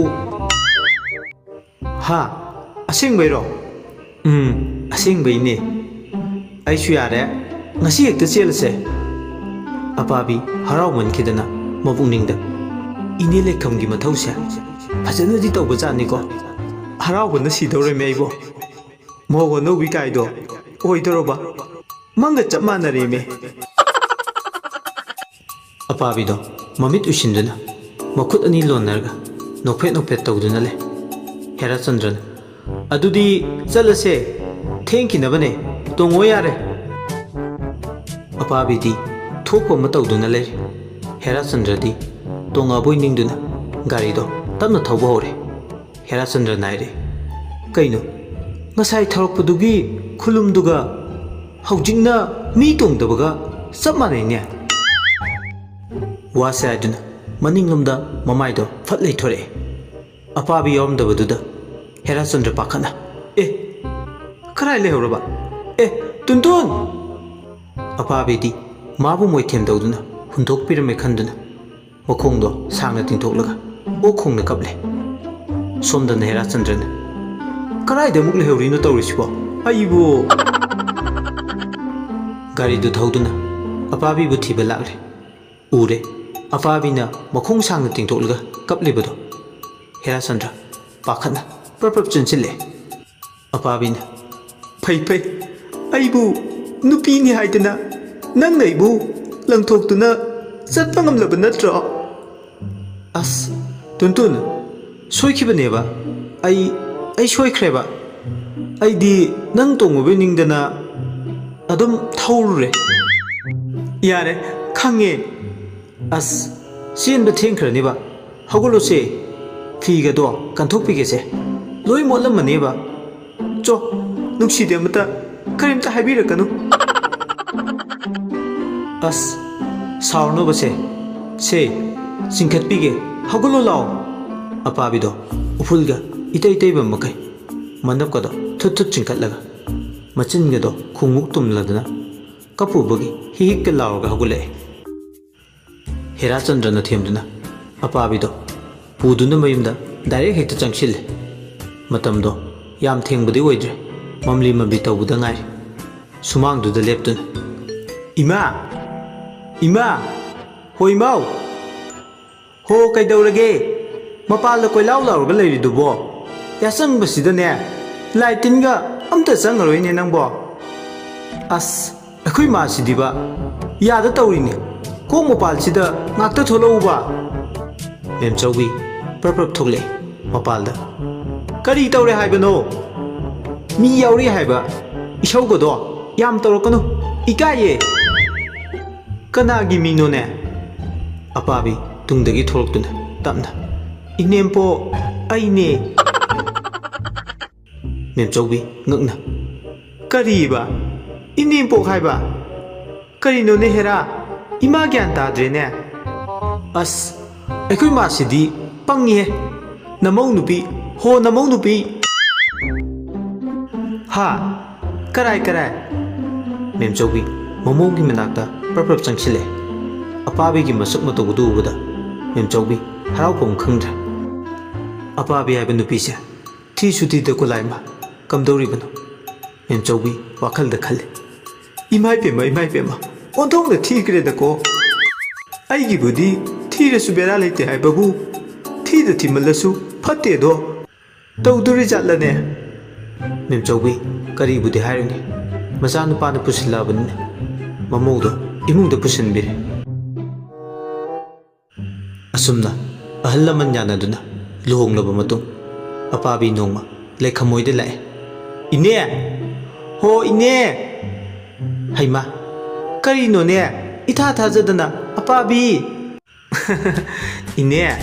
ꯏꯅꯦ ꯎꯗ ꯀꯨꯏꯔꯦ ꯍꯥꯏꯗꯨꯅ ꯂꯥꯛꯏꯅꯦ ꯃꯧ ꯑꯣꯏꯈꯤꯕꯗꯒꯤ ꯌꯥꯝ ꯐꯖꯊꯣꯛꯑꯃꯦꯕꯣ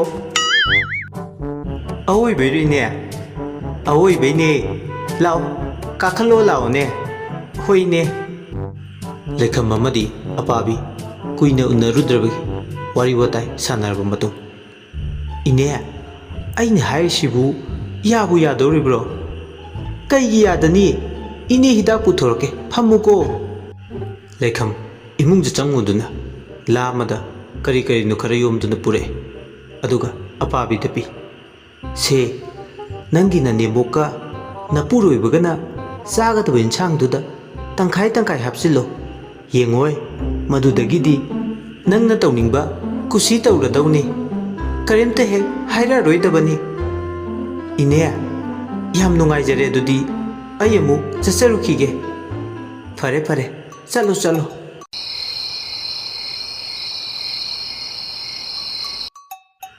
ꯅꯨꯃꯤꯗꯥꯡꯒꯤ ꯃꯇꯝꯅꯤ ꯂꯩꯈꯝꯅ ꯍꯥꯏꯔꯛꯄꯒꯤ ꯃꯇꯨꯡ ꯏꯟꯅ ꯏꯟꯁꯥꯡ ꯑꯗꯨꯗ ꯂꯩꯈꯝꯅ ꯄꯤꯔꯛꯈꯤꯕ ꯄꯣꯠ ꯑꯗꯣ ꯇꯪꯈꯥꯏ ꯇꯪꯈꯥꯏ ꯍꯥꯞꯆꯤꯜꯂꯦ ꯂꯣꯏꯔꯕ ꯃꯇꯨꯡ ꯍꯣ ꯏꯃꯥ ꯃꯣꯏ ꯇꯥꯃꯣ ꯆꯥꯛ ꯂꯣꯏꯖꯔꯦ ꯆꯪꯕꯤꯔꯛꯑꯣ ꯑꯁꯨꯝꯅ ꯃꯇꯝ ꯈꯔꯁꯨ ꯍꯧꯈ꯭ꯔꯦ ꯃꯦꯝꯆꯧꯕꯤꯅ ꯏꯕꯦꯝꯃ ꯑꯄꯥꯕꯤ ꯀꯔꯤ ꯍꯥꯏꯒꯦ ꯏꯃꯥ ꯀꯔꯥꯏ ꯏꯁꯨꯗꯨꯕꯨ ꯇꯨꯝꯈ꯭ꯔꯕꯣ ꯇꯨꯝꯗꯤꯌꯦ ꯏꯃꯥ ꯐꯃꯨꯡꯗ ꯁꯥꯟꯅꯔꯤꯌꯦ ꯀꯔꯥꯏ ꯁꯤꯗ ꯄꯨꯊꯣꯔꯛꯑꯣ ꯃꯆꯥꯗꯨ ꯄꯨꯊꯣꯔꯛꯇꯨꯅ ꯃꯅꯦꯝꯕꯣꯛꯇ ꯄꯤ ꯁꯦ ꯏꯃꯥ ꯀꯔꯥꯏ ꯑꯁ ꯃꯁꯨ ꯊꯣꯏꯕ ꯂꯥꯛꯑꯣ ꯕꯨꯕꯣꯛ ꯄꯥꯝꯊꯣꯛꯀꯦꯁꯦ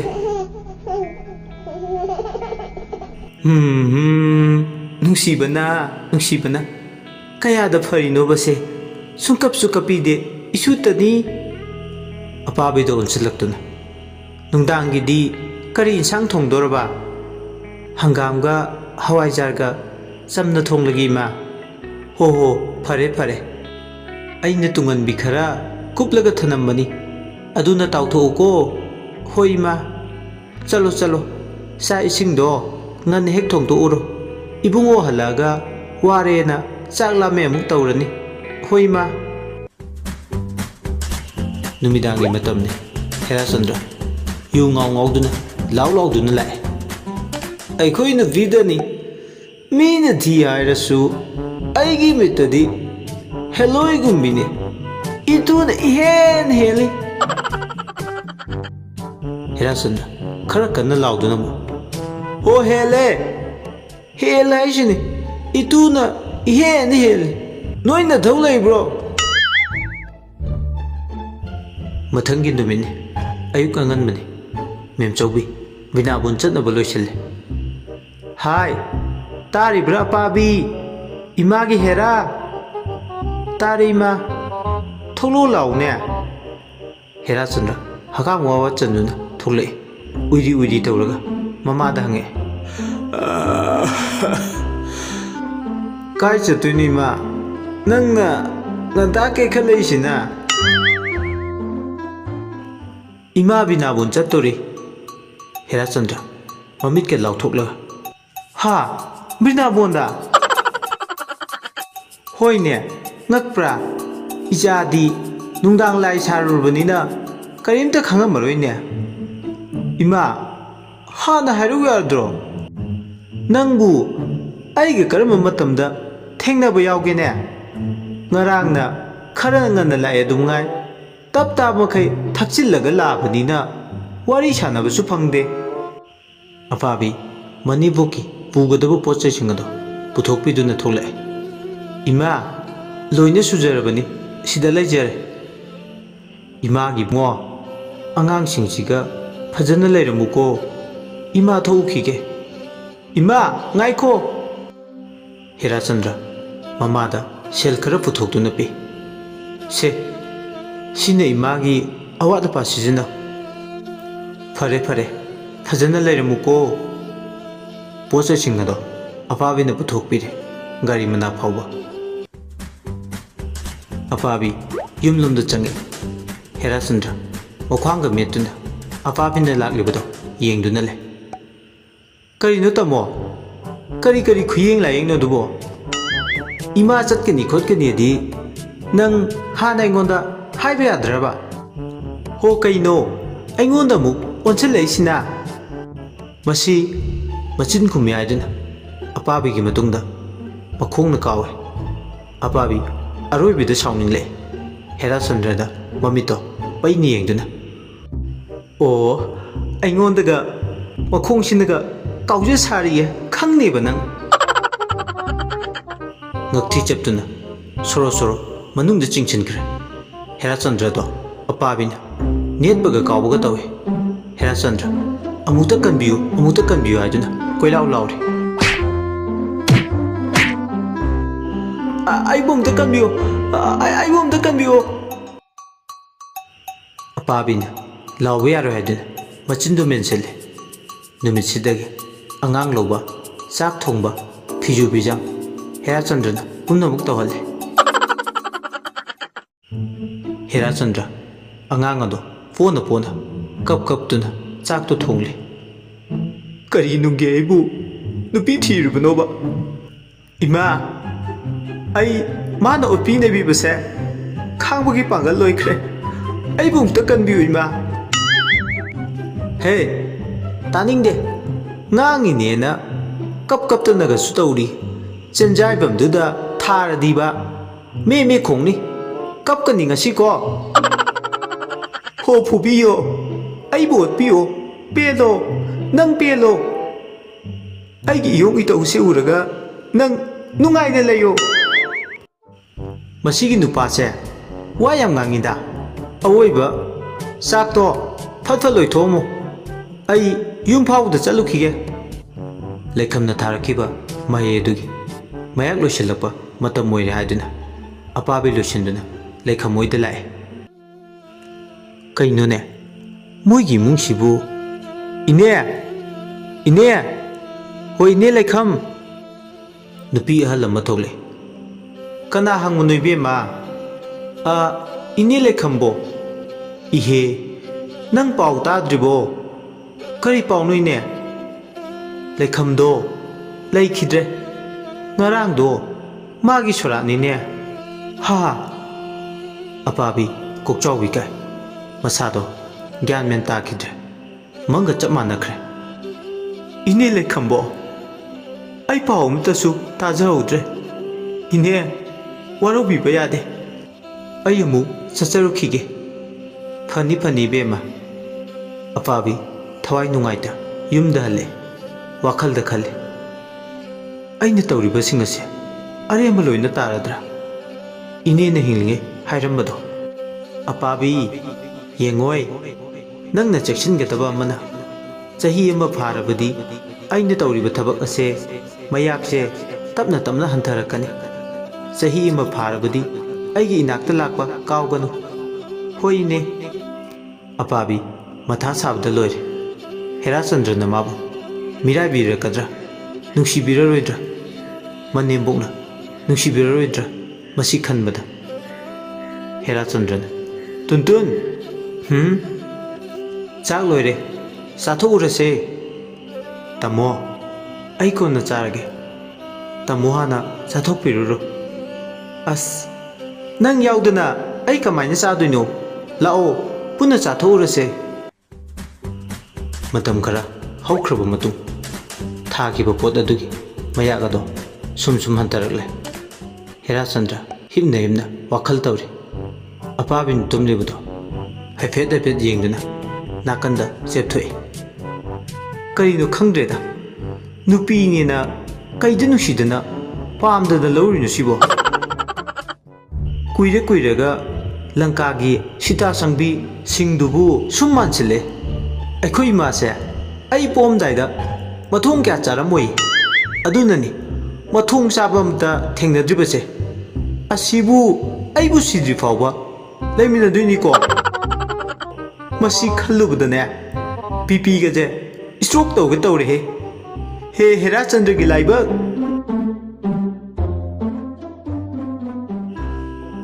paring naina chatharakpa Herachandra gi laiba haibu wari si aroiba pandu matang asil losinjare. Mayamna wari se tabiraga adongi mot adu comment thambiram amadi losilakpada channel asibu nuksibiduna like subscribe amadi share toba kawbigena pumnamaku amukana khurumjari.